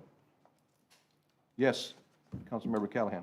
Why hasn't this been prepared and put to a vote? That's a good question. Why? The initial thought, and I'm speaking for myself, I'm not speaking for the whole council. The initial thought was we would put some of these up for vote in May. I did not see 6 months ago that things would develop as quickly as they have developed. That's my answer. Mr. Mattis, do you have a different I would just answer? say, number one, to my knowledge, the City of Elgin's never put certificates of population up to vote. I don't know that I've ever done that anywhere. As we talked about earlier, this is specifically a vehicle to allow councils to act. Why can't we be the first? Well, I'm sorry? Why can't we be the first? Oh, we can be the first. Citizens in Elgin get to vote every year. They get to vote every spring. They will get to vote in May. And they don't get to vote just on COs. They get to vote on every issue that's decided up here. So I don't know how more of an opportunity you can provide to residents to have an election every year. That's what happens in Texas. We can be the first, but as we've talked about here, it'll put us in a devastating situation if we wait till May. Sure, we can wait. The important thing, I'll tell you, the important thing for me tonight, that the record is crystal clear that the city manager came forward and said, we can't wait. We have to start now. If the council wants to wait, we don't have to do any of these projects. We can wait until we have all the money for County Line Road. We can wait 5 years, and that road can stay how it is, and all the houses can get built. I'm trying to answer your question. We can wait, but it just be crystal clear about the decision. Why aren't we doing it now? Why aren't we voting for this in November? Why didn't we take advantage of the time we had? That's, Councilman, you're in a position to have put that forward, are you not? Are you not? Did you bring that up and make that a recommendation? Did you ask for that to be put on the agenda? I'm not recommending the council do that. If you wanted to do that, we've had numerous meetings where you could have brought that forward and made that recommendation, had the council vote on it, we could have done it. But nobody did that. And Does that answer your question is why? It's because you haven't brought it forward is why. Because it hasn't been brought up forward, that's it, okay. Go ahead, Mayor Pro Tem Brasher. If we were going to do it on November, I absolutely would not have supported it because I'm not going to fight against the school district who desperately needs the money to build new schools because of the overcrowding. Did my name get brought up? It absolutely did. Did I make that statement? I absolutely did make that statement. Did I bash you? I didn't bash you that day. I just said I wouldn't do it then because I didn't want to crater our credit because we had worked so hard to build it up. Now, we've been back. We've talked to the loan officers. We've talked to the lawyers. We're not going to make it any worse than it is right now. It's not going to get better real soon, but we're not going to make it any worse. And I can do that because I feel like the majority of the people that I've received emails from or have texted me, they want to see this happen because we can't get behind. We just can't get behind. That's my thought. Mayor, can we Yes. address this guy that have a comment? Do we, is there? Did you want to, because did you make a public comment, sir? He can't No, I speak. did not, and I got here late, I'm sorry, I didn't I- sign up, but I just had a question if. No, we can't do that. Unfortunately, that's just not the way This that it isn't works. for me, this is for you. It's for not the the- group. it's not the way that it works, sir. One statement, just like to make one statement, it's a very simple question. How much is Travis County putting into County Line Road expansion? Does anybody know? Mayor, that's not appropriate. This isn't Oh, appropriate to have this Wait go. a minute, it's appropriate because you're talking about. It's we're not. putting Sir, money into there's County Line procedures. Road. That's the thing. There's procedures. If you had asked that question at another time, that we could have answered it. But there's procedures. I can't just let people get up to the microphone at any time. So I'm going to ask you to step down. Okay, Thank you very so if much. I call you, I appreciate it. I'll get an answer. Yes, you absolutely will. Okay, Yes. thank you. That's- Yes. I'm just curious, because I haven't seen in all the writings and stuff, I've seen nothing about that. That's why I'm Yes, sir. curious. Mayor, I have. No, I can't, ma'am. There's a time and a place for it, and I'm sorry. I appreciate that. Yes, ma'am. Mayor, I have Yes. a comment. Yes. A couple of comments. First of all, I wholeheartedly agree that, we have become a laughing stock. I think tonight's a great example of how, we're up here trying to do the business of the city. We're questioned for every single part of, we have every right to do and conduct the business of the city. And here we are, sitting in this reactive state when this whole time probably should have been proactive, been very decisive from the very beginning. And I know that for council as a whole, there wasn't total agreement as far as how we would proceed for the first time. To me, this is a simple decision by council. We know what we have to do for the citizens. It's become about us. It hasn't become about any of the folks who are out in the audience. And if we cannot make a decisive decision this evening, then I don't see how any of our citizens trust you, trust this council, or what we're trying to do as a city. So for God's sake, can we stop just going back and forth with these petty comments and questions? I guarantee you that if a call to action to the city, if the supporters would come out, they would vastly outnumber the opposition. And I think that we need to be decisive and confident in the decisions we make.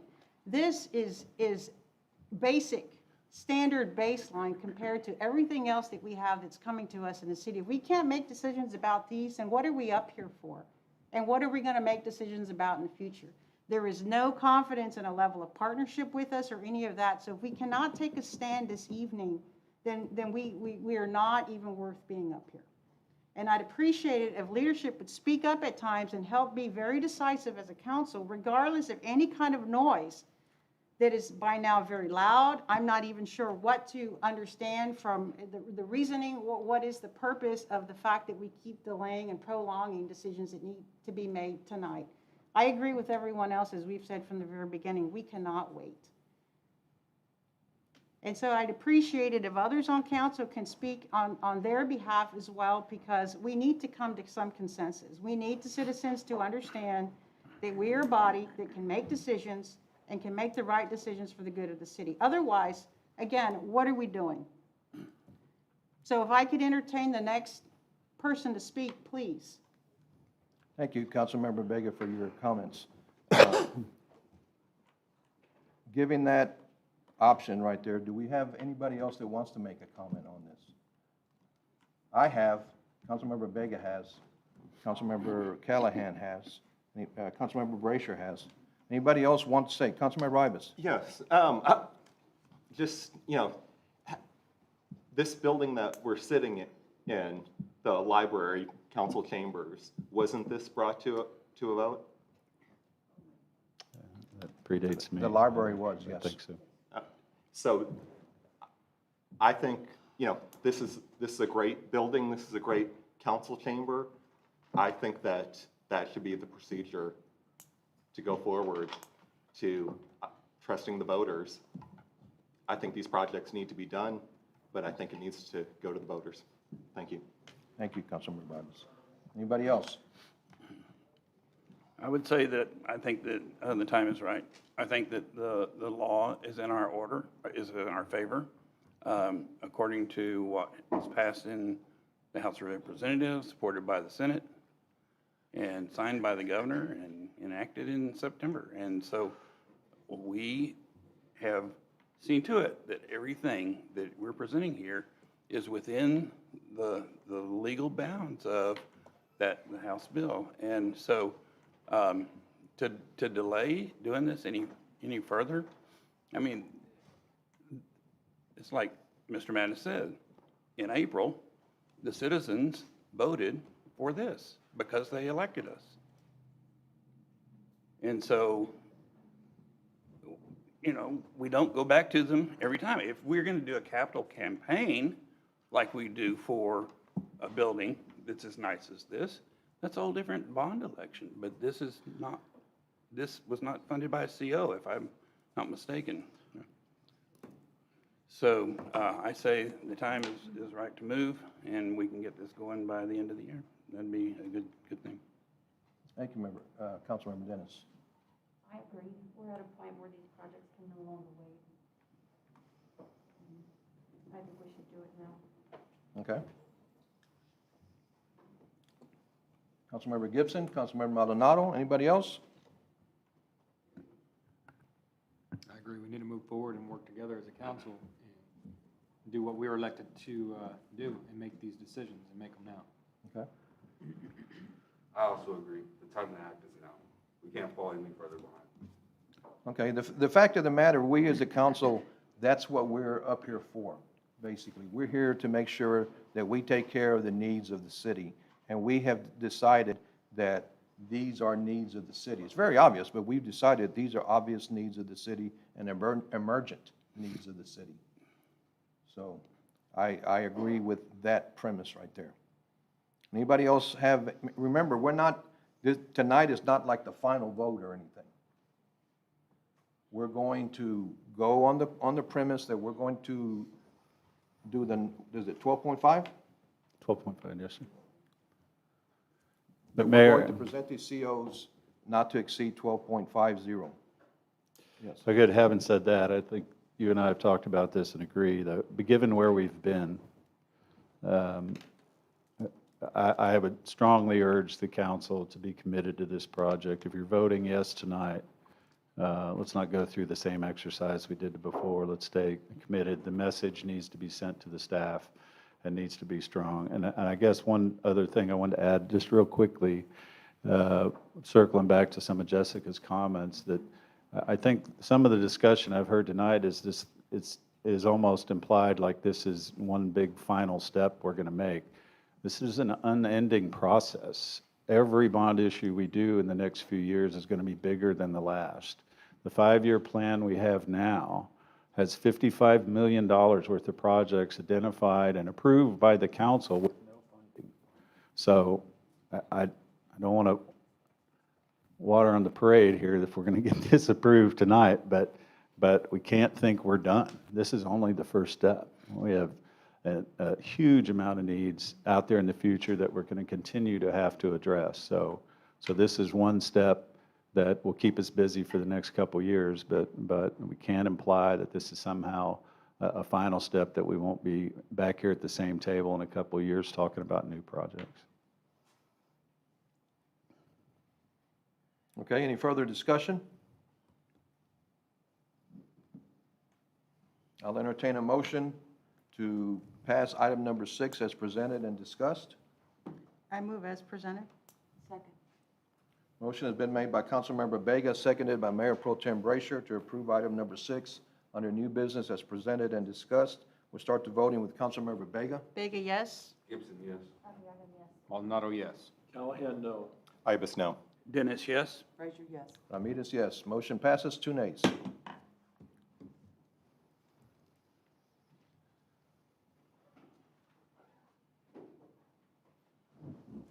Moving on to item number 7, we have Stephanie Lipke that wants to do a public comment. I'll keep it quick. I'm just going to reiterate my point. It's not about legality. It isn't about what you're doing is illegal. It's about the ethical and the physical responsibility to. She needs to stick to the agenda item. The EDC, okay, so this application, the job to the EDA, the city's doing, the EDC's also doing one, and then you're asking for the same money in the 21A COs. So I understand seeking other sources to get this done, but if you pass the COs, are you gonna pay that money back? Are we gonna just keep paying interest for 20 years on road that's already been paid for by grants? I'm asking for fiscal responsibility and acknowledgement that that's, also important. Thank you. Thank you, Ms. Duffy. Okay, the resolution of the City Council of the City of Elgin, Texas, supporting the City of Elgin's submission of an EDA Public Works grant application for $2 million, authorizing the city manager to execute all necessary documentation and establishing an effective date. Thank you, Mayor. This is just as the heading states, another application that's consistent with the staff's effort to try to ascertain all grant funds that we can identify and apply for, that we're eligible for, and that we qualify for. And so, as I said earlier, the EDC is in the same situation the city is. We have no concern about having too much money now.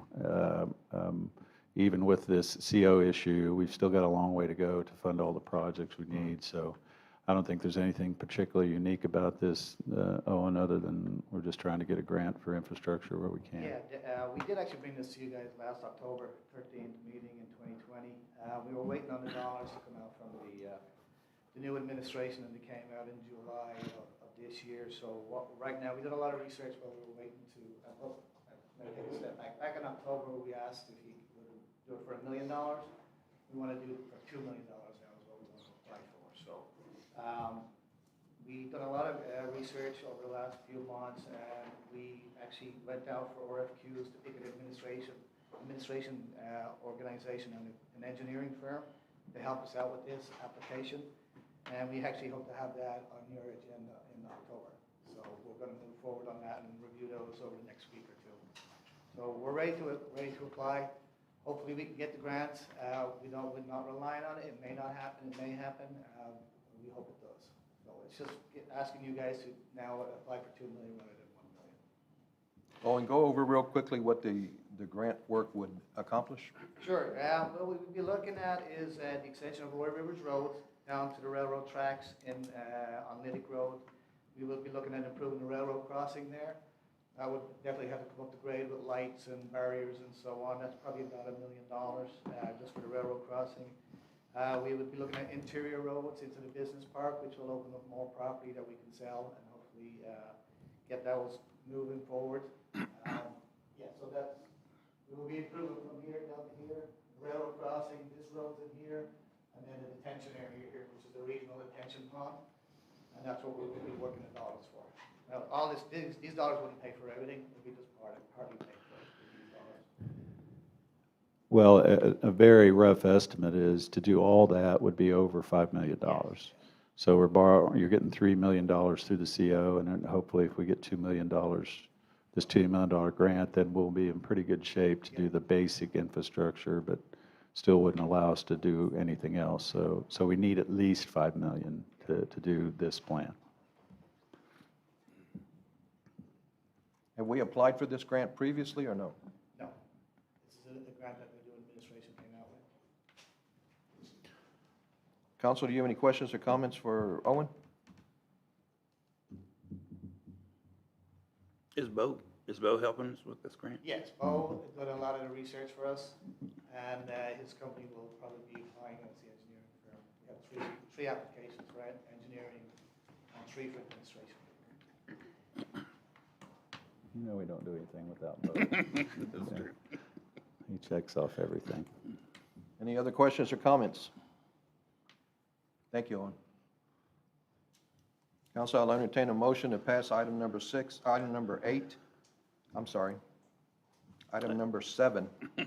as presented. I so move, Mayor. Second. Motion made by Councilmember Dennis, seconded by Mayor Pro Tem Brasher. Pass item number 7 as presented. We'll start the vote with Councilmember Dennis. Dennis, yes? Frazier, yes. Vega, yes. Ramirez, yes. Sorry about that. Vega, yes. Gibson, yes. Maldonado, yes. Callahan, no. Ibis, yes. Motion passes, 1 nay.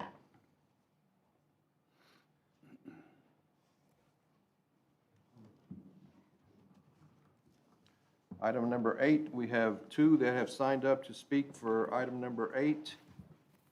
That is Stephanie Lipke.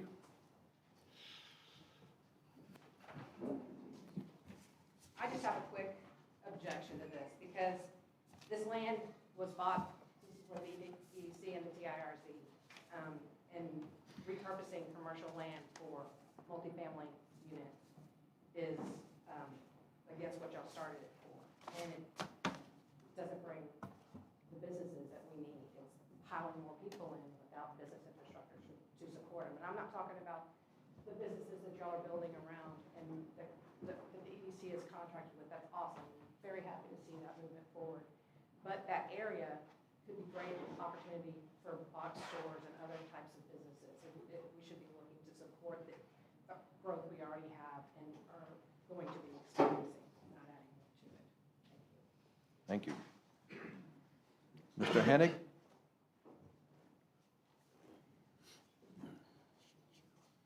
Sometimes I feel like it's maybe tag team wrestling, tag. The same thing. I'm just concerned that we did, zone that commercial. It's not zoned multifamily. They're gonna come to you next month and ask you to rezone it because they're selling property, you're agreeing to sell property to somebody that wants to build multifamily, but it's not zoned for multifamily. So you approving that tonight, and then they're gonna have to come back to you next month and rezone it. You are going to approve that. They're just gonna kind of force you into it, because you now agreed to sell it to them. My other concern is the numbers don't add up. They're doing 280 units in that lot. 280 units, if you do the calculations, per acre, they're saying in their application that there's 26 units per acre, but that's not the real number. When you do the division of 5 acres and 280 units, that's 56 units per acre. That's a lot of units per acre.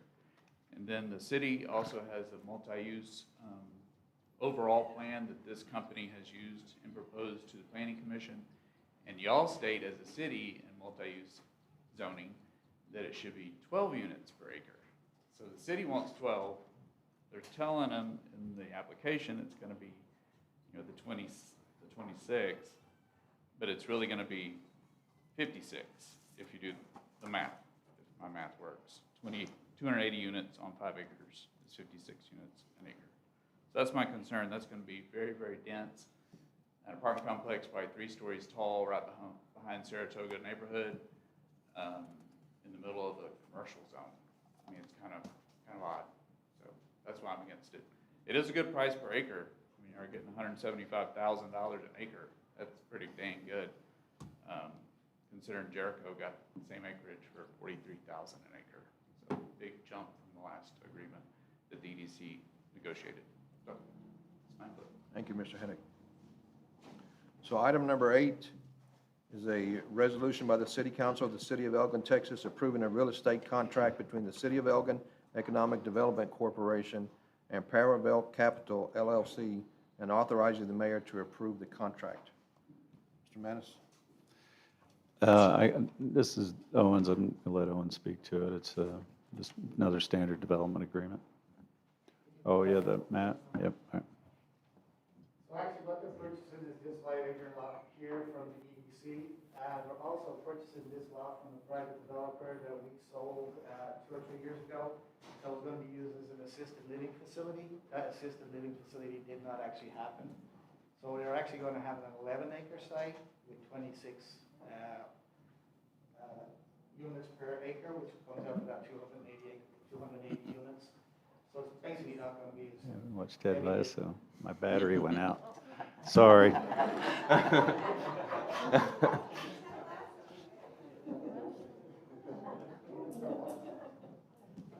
missed Ted Lasso. Yeah, I know. I wanted to see that tonight.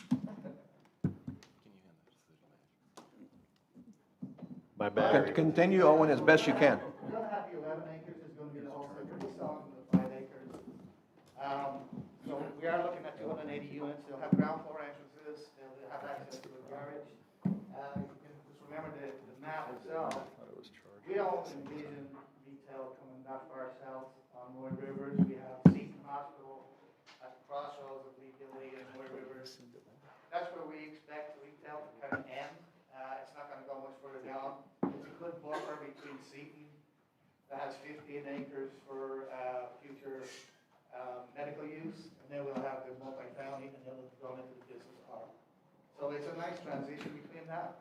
Right now, they're going through the rezoning for 6 acres, and that is getting positive approval from the planning director right now, so that's actually going to planning and zoning in October.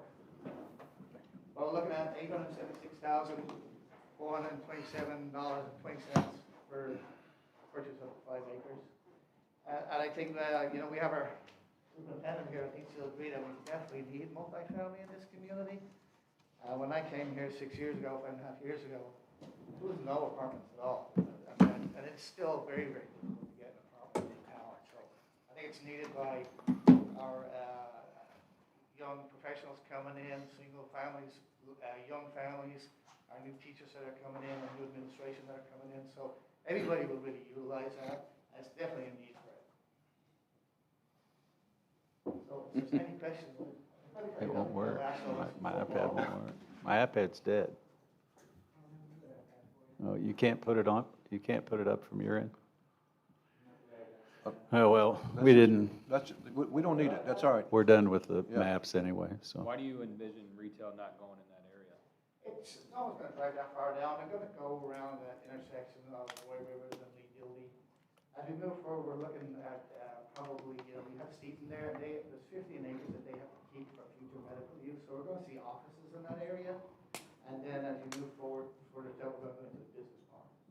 So that's an end at the window. So was there a study done that is how you're coming to this conclusion?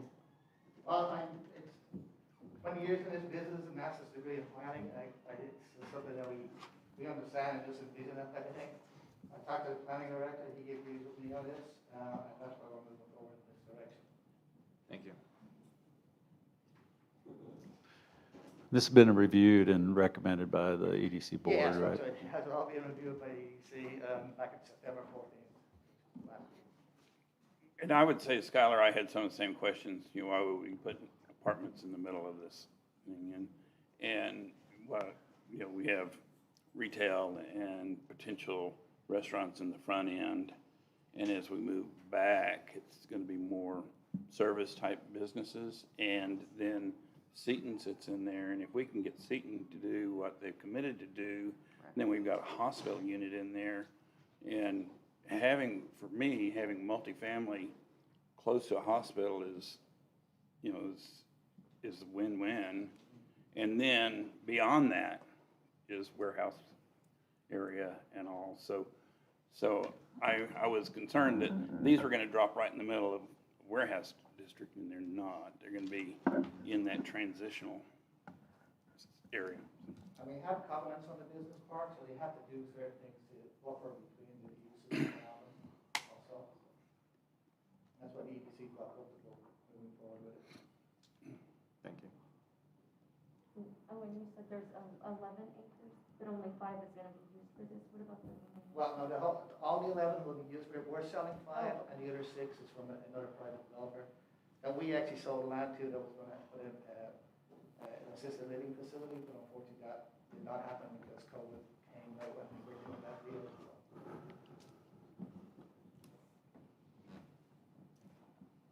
Any other questions? Okay, Owen, thank you.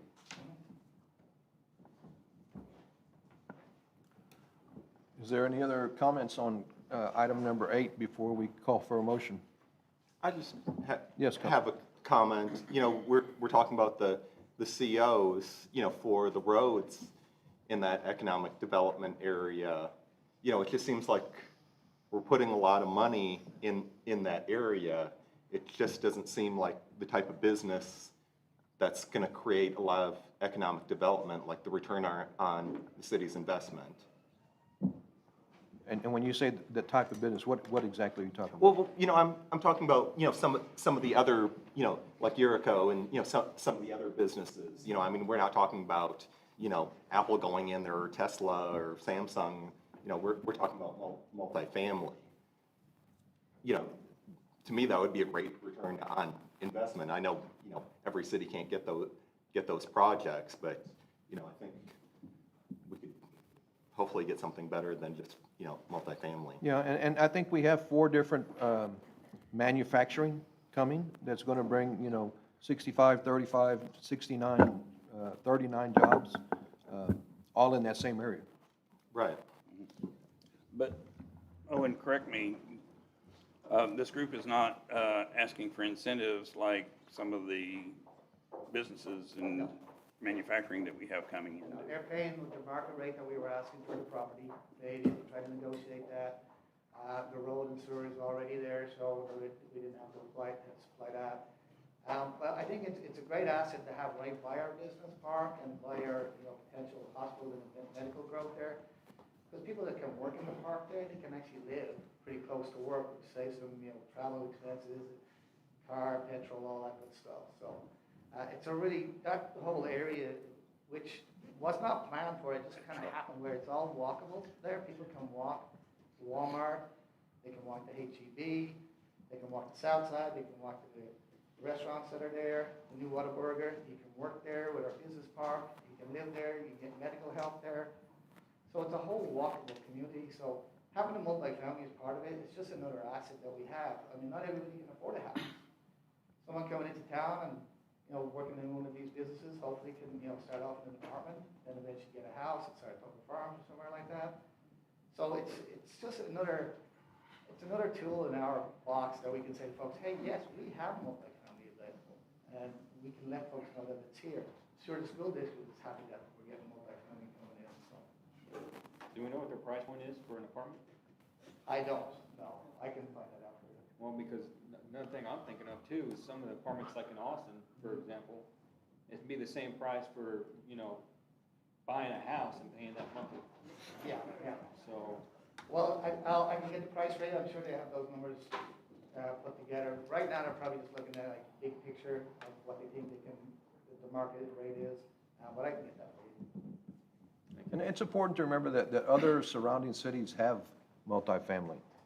And we have a small, we have some, but other, like if you see the apartments coming up in Maynard, and in Bastrop and other places, we need to be in that market as well. I just, I'm sorry. And just to your point, I'm on the EDC board. I wouldn't have been in favor except for the position that land is at, because it's right, it butts up to the housing, and it's not a prime piece of real estate at all, if you saw the layout of it. And we really need apartments, and I didn't have to vote to say, I'll give you my left arm. They asked for nothing.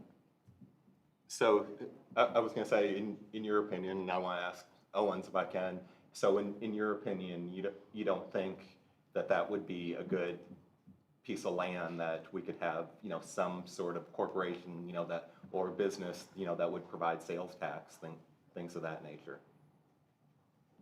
It's not a great piece of property. We need to go right out there, because a lot of that property, you go look at some of that property out there, if you haven't been there, some of it would be hard for any business to put a building on there, Okay. unfortunately. I trust you.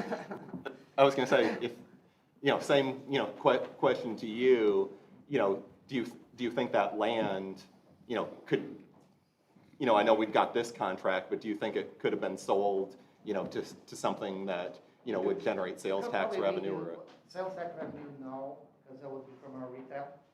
And our retail is closer to 290. It wants to be visible. It doesn't want to be way back. And, if you're a destination, then yes, that would be a great place to be because they'll know where you are.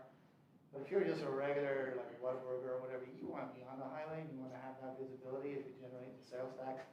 Smaller restaurant, you'll probably come in a little bit because you can't afford 290, so you'll come in a little bit. Actually, the next agenda item we can talk about, it kind of leads into that. But that far down south on White Rivers, no one will put a retail space in there. So it's not realistic that they could devote one of those apartments being a sit-down restaurant? One trick pony. Yeah. So the thing is, to your point, I think that it's going to generate real estate tax without any sort of, tax abatements or anything like that. And those people, if if they are working in those businesses that are there, they're living here. They're not they're not coming from Austin to work and then take that money back to Austin and spend their sales tax dollars there. They'll be able to spend those sales tax dollars here. So it is a win for us. Okay, thank you. Yeah. Anybody else have anything for Owen? Okay, thank you, Owen. Do I hear a motion to pass item number 8 under new business as presented and discussed? Motion. Do I hear a second? I'll second. Motion made by Councilmember Callahan, seconded by Councilmember Ibis to pass resolution, pass item number 8 under new business as presented and discussed. We'll start the vote with Councilmember Callahan. Callahan, yes. Ibis, yes. Dennis, yes? Fraser, yes? Ramirez, yes? Vega, yes? Gibson, yes. Maldonado, yes. Thank you, unanimous vote. Let's move to item number 9. Mr. Hennig? No? Okay. Item number 9, a resolution by the City Council of the City of Elgin, Texas, approving a real estate contract between the City of Elgin Economic Development Corporation and Trinity Elgin Properties, and authorizing the mayor to approve the contract.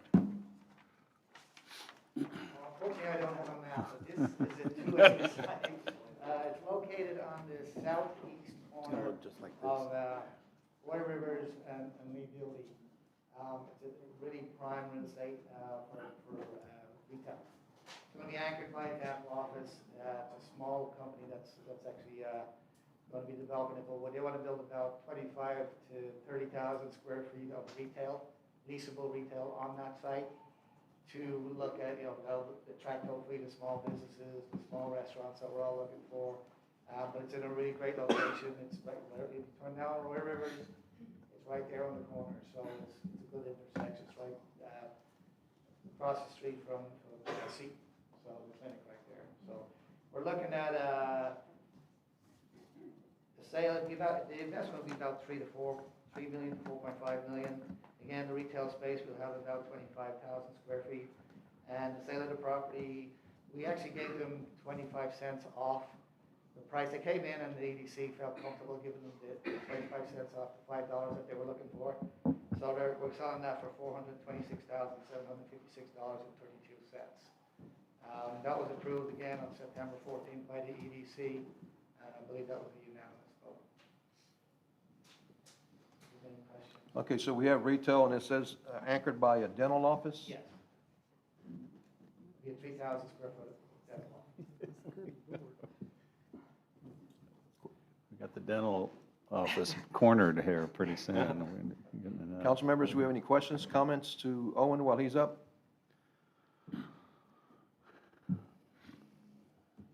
Okay. What kind of commitment do we have for jobs for locals? We don't do commitments for the jobs because we're not giving them any of the incentives on this at all. We gave them the small discount on the land. The EDC felt comfortable with that because they felt the need for the extra retail space. But other than that, no one's done it, so we don't say, hey, you need this supply. Now, granted, there will be jobs. Right. It's hard to predict how many there will be.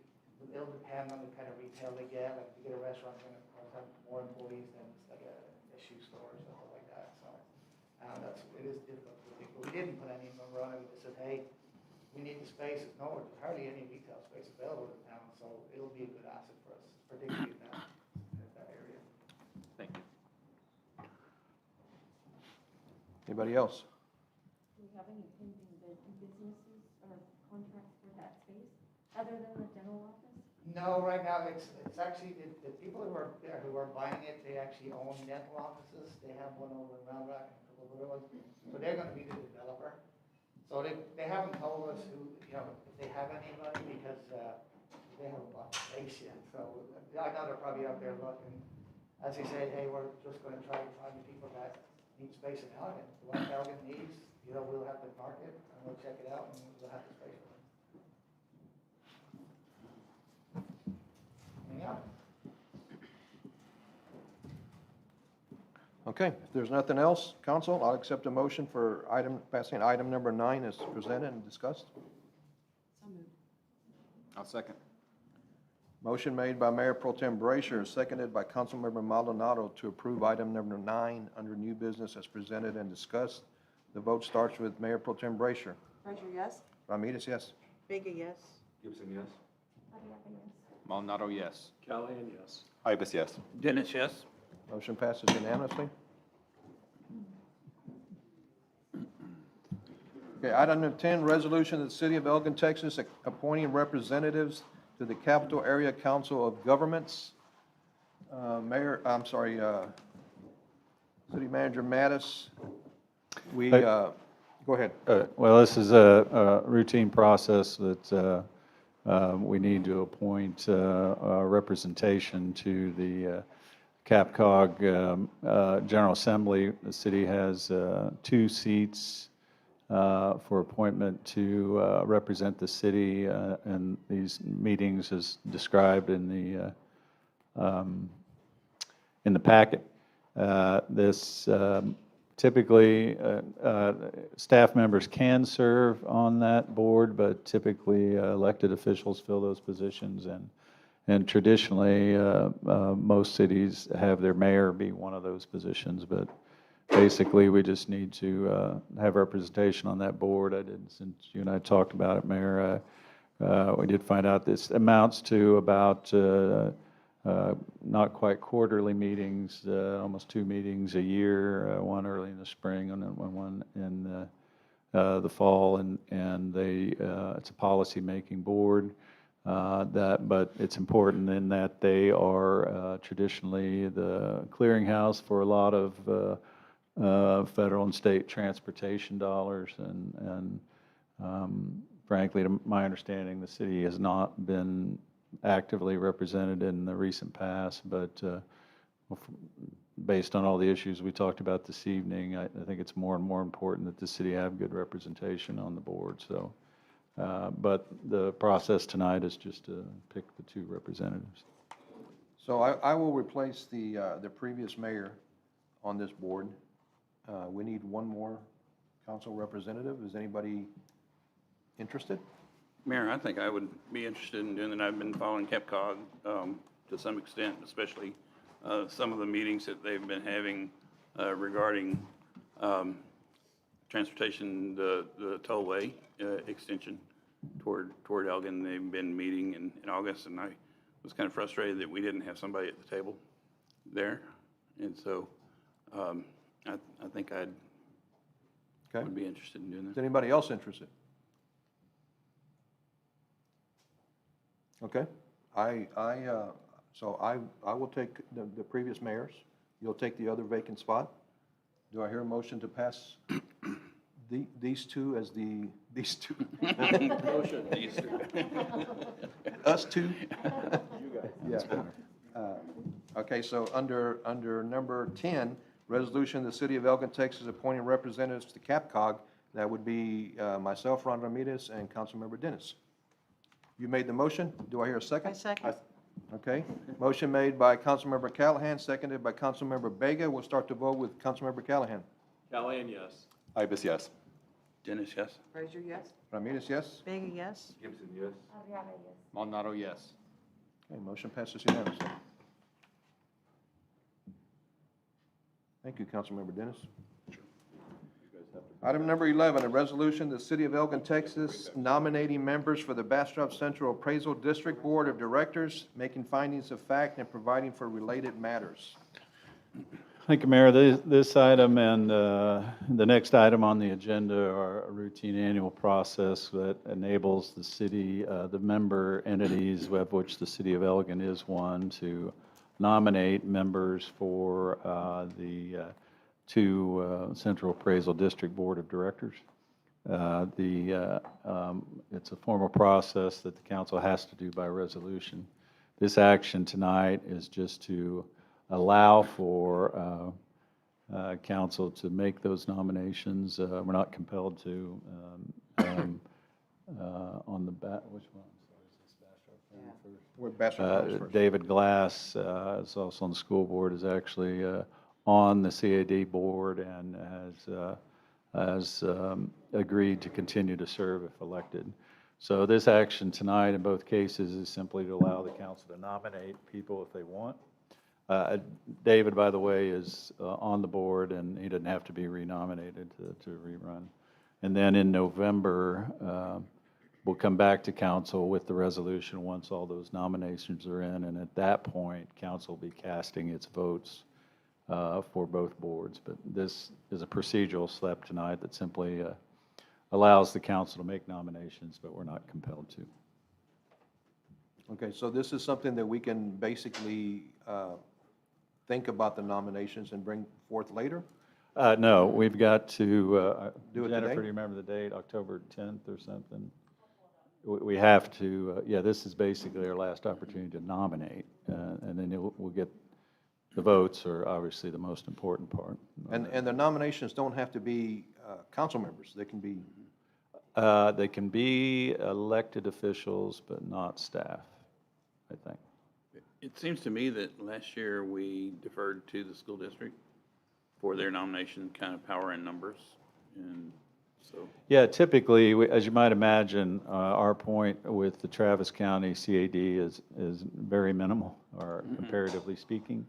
But when we coordinate our votes, as you said, with the school district, we've tried to do that traditionally, that we've been able, at least the time I've been here, to keep a Elgin person on the board. And so, yeah, between now and casting the votes, we'll obviously communicate with the school on that issue. But again, that's more important when it comes to casting the vote, not necessarily this action tonight. not necessarily the nominations. Right, that's correct. We can submit the nominations at the next meeting if you would like. We have to submit them by October 15th. 15th, okay. So we do have room on the 12th if something comes up. Okay, I believe, council, that gives us time to submit nominations unless people have nominations now already. What is our number? I don't think there's For a Elgin, limit. is there Oh, any? the board? Yeah. I How think many it's- vacancies or whatever are we? Well, considering? there's at least 3 board members that are up for election, so there'd be at least 3 vacancies, and I guess I don't know if it's 5 or 7 on the board. 5 members. And those are up for grabs for Elgin, or they're for Bastrop County?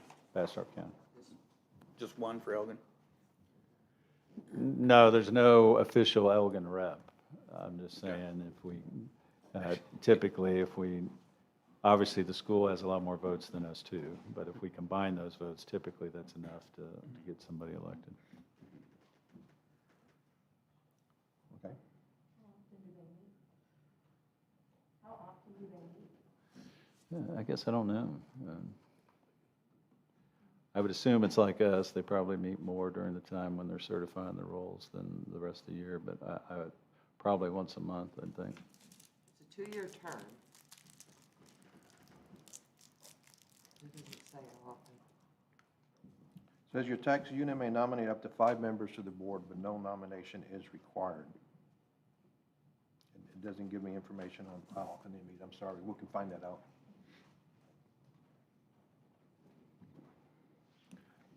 Do we want to table it till the next meeting? Everybody comfortable with that? Yes. Okay. Do I hear a motion to table? So moved. Second? Second. Okay, motion made by Councilmember Ibis, seconded by Councilmember Callahan to table item number 11 Yeah, it's a state law. under new business. Start the vote with Councilmember Ibis. Ibis, yes. Dennis, yes? Raise your yes. Ramirez, yes. Vega, yes. Gibson, yes. Maldonado, yes. Callahan, yes. Motion passes unanimously. Item number 12, we're in the same, with Travis County? Yeah, it'd be the same situation with them. As I said, I forget, I think we had last year like 17 votes out of hundreds or something, but the deadline for submitting nominations, October 15th, would be the same. So if you want to table that one, you could do that as well. I'll make a motion to table. Second? I'll second. Motion made by Mayor Pro Tem Brasher, seconded by Councilmember Ibis to table item number 12 under new business. We'll start the vote with, One item, Yes. Susie, if I just thought, the one stipulation we want to make, you have to live in the county. So to be on the Travis County Board, you'd have to live in Travis County and vice versa, so we made that clear earlier. Okay, so, who made the motion? Councilmember Brasher, seconded by Councilmember Ibis, to table item number 12. Councilmember Brasher, if you would start the vote. Frazier, yes? Ramirez, yes? Vega, yes. Gibson, yes. Maldonado, yes. Callahan, yes. Ibis, yes. Dennis, yes? Motion passes unanimously.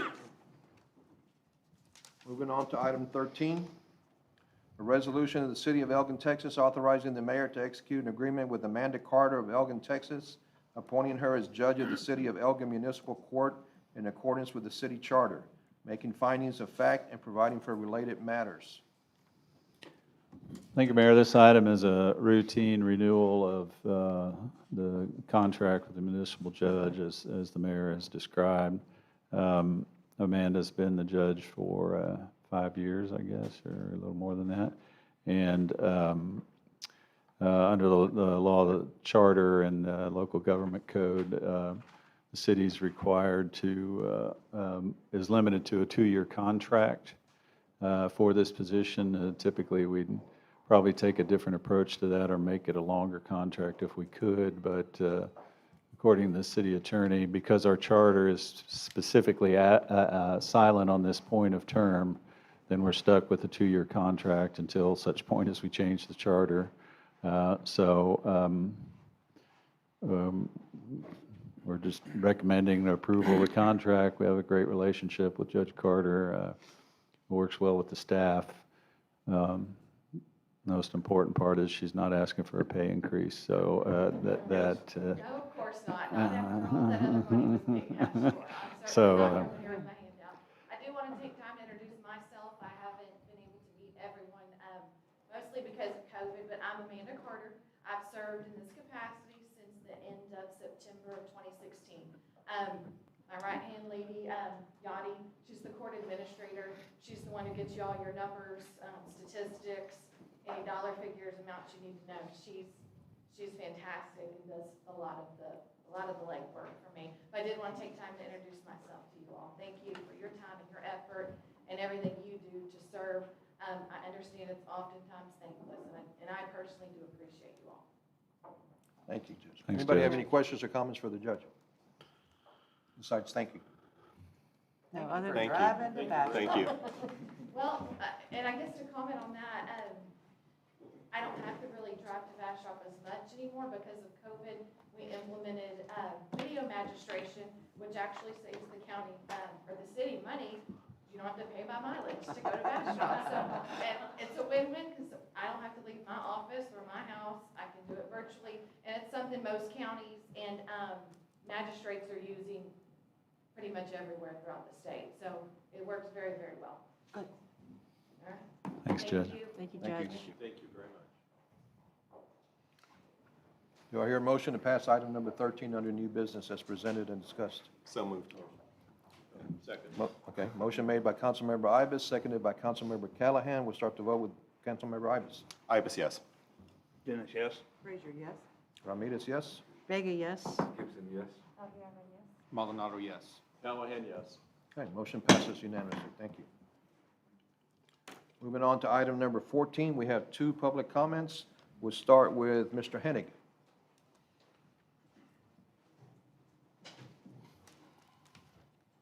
Thank you.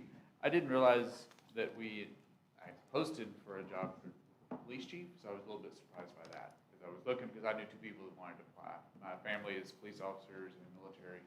So I understand that it is nice to promote from within the ranks from your current staff on up. But at the same time, I think we should have probably had an application posted and then an interview process to just ensure diversity and inclusion. It would be nice to see, some different candidates to pick from for y'all to consider as a council, instead of just one candidate and saying this is it. That was my only concern. I just never saw it posted. Maybe it was posted somewhere else that I didn't see, but I was just questioning kind of the interview and the committee that was set to select the chief. I assume there was a committee that did that, but I just didn't see any of that information. So that was my only question and concern congratulate him if y'all decide to do that. It was just my concern with the process. Thank you. Thank you, Mr. Henry. Stephanie? I'm going to mimic what Grant said with concerns of the process. I mean, this is a major position within the community. I know that the city manager hires at his discretion. I know that y'all don't get to approve who he hires, but you do approve his processes, and not doing a nationwide search, not interviewing anybody else, and then settling from a already dysfunctional department that was left by Chief South in his absence totally all the time.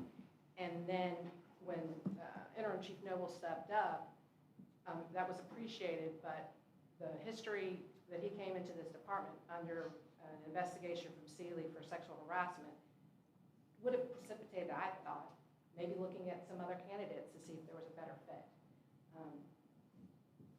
That should be done. The Public Safety Advisory Committee hasn't met. They met the first week in September of this year, but they hadn't met since 2019 prior to that. Why weren't they involved in that process? These are dedicated community members that have been dedicated to that process for a long time. It should be a community involved. This is a major position within the community, and it's going to be what's rebuilding our police department, which we need. Thank you. Thank you, Ms. Stephanie.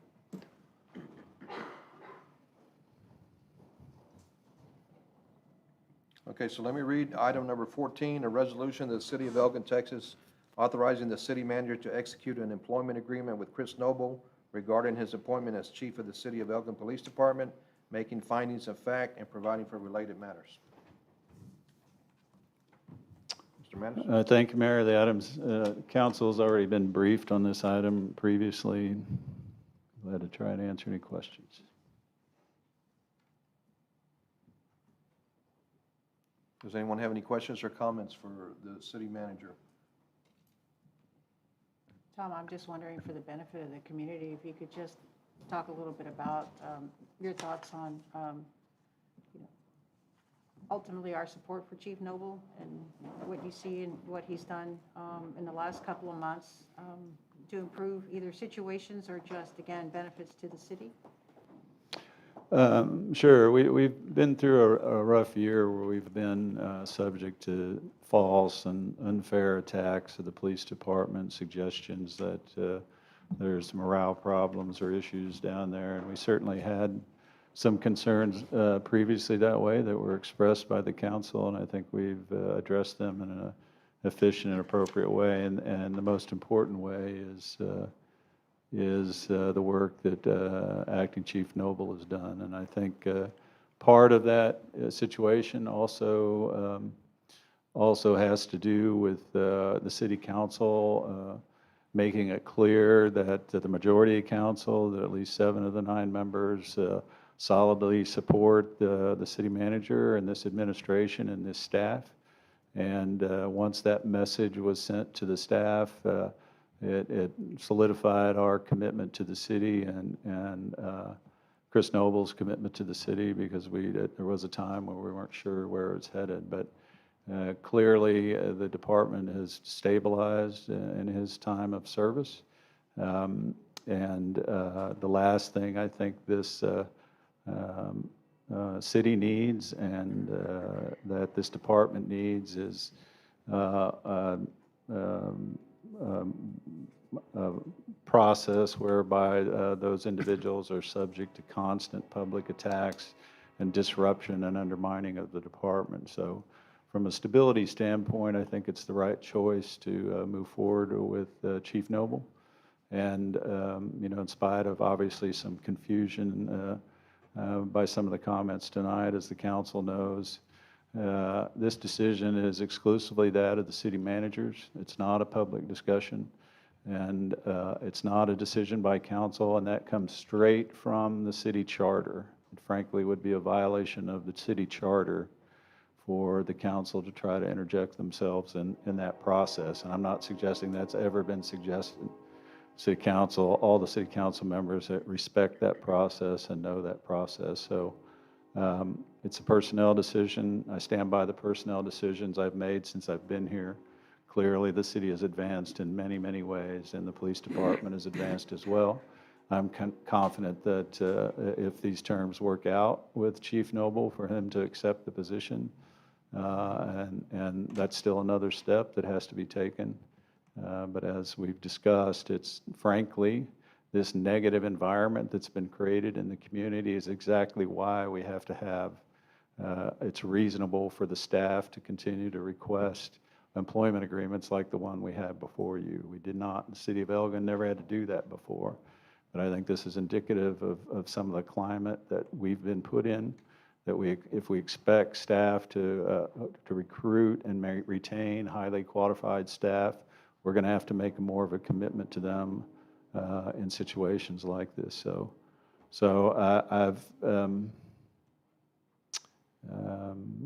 We don't typically talk about personnel issues publicly, but given the circumstance, this action's appropriate and necessary for the department to move forward and for the city to move forward.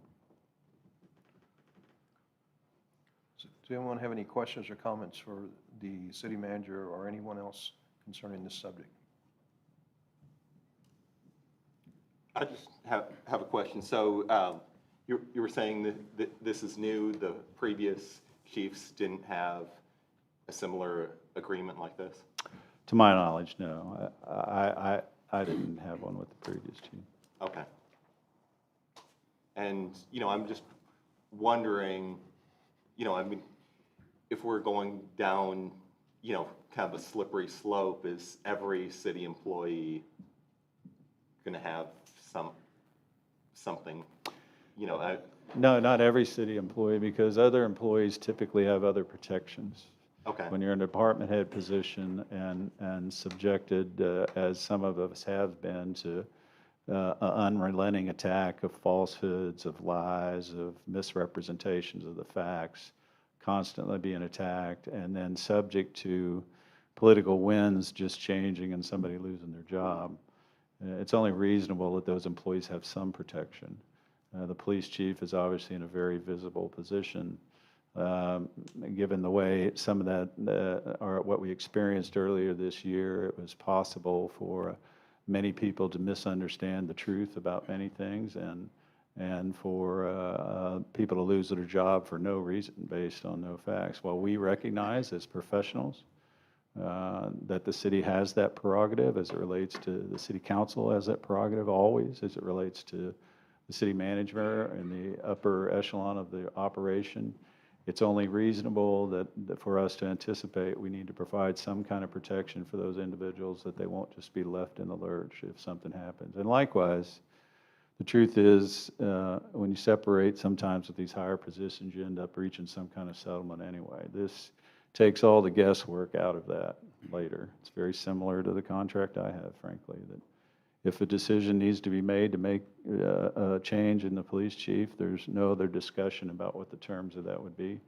There's can be terminated for any reason or no reason, and it just makes the whole business relationship cleaner that way. So I anticipate that this being considered by other department heads as we continue to grow and move forward, but not the rest of the staff.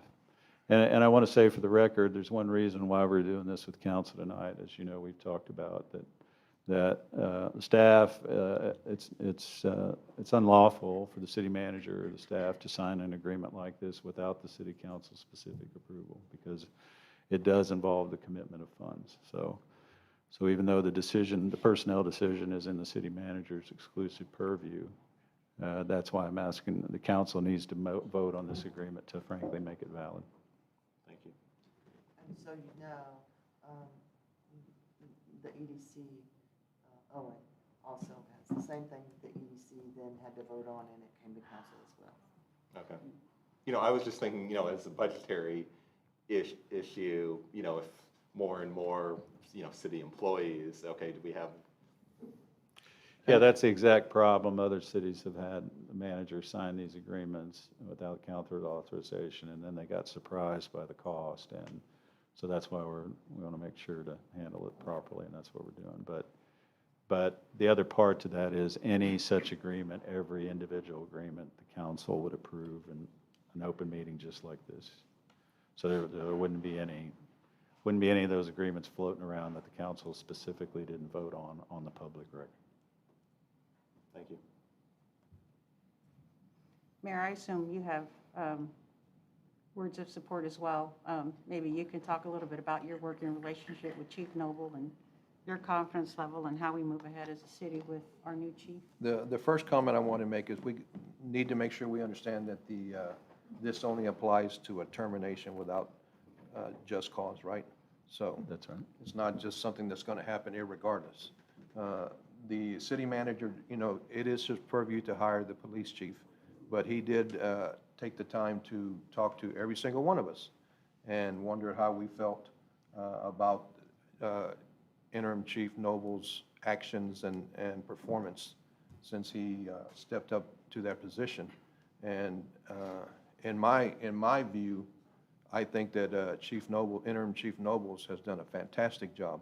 He has taken a police force that was demoralized, a police force that maybe was looking for ways out of this, out of their situation, and he has stabilized. He has put some new tactics into place, and we're looking at adding 6 or 7 new positions in the police department in this coming year. And Chief Nobles is the person, in my opinion, to do that. So along with the command staff, I feel very confident moving forward on this. Mayor, Anybody else? I think to gain consensus, I in support as well. I feel the same way. I think just the level of engagement is important. Visibility, we've always talked about, is very important for any elected official, but also for our staff.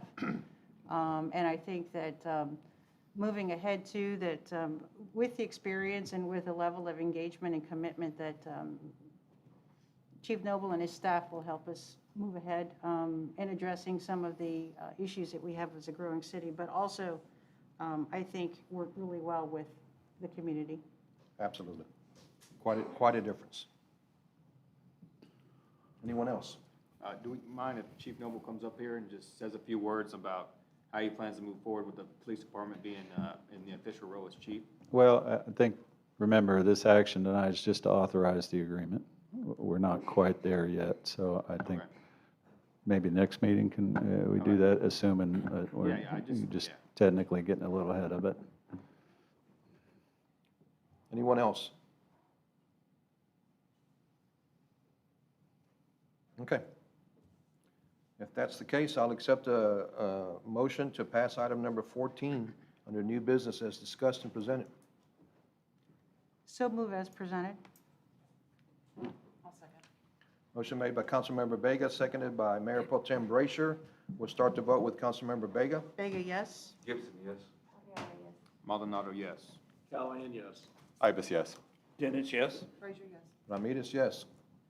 Unanimous vote.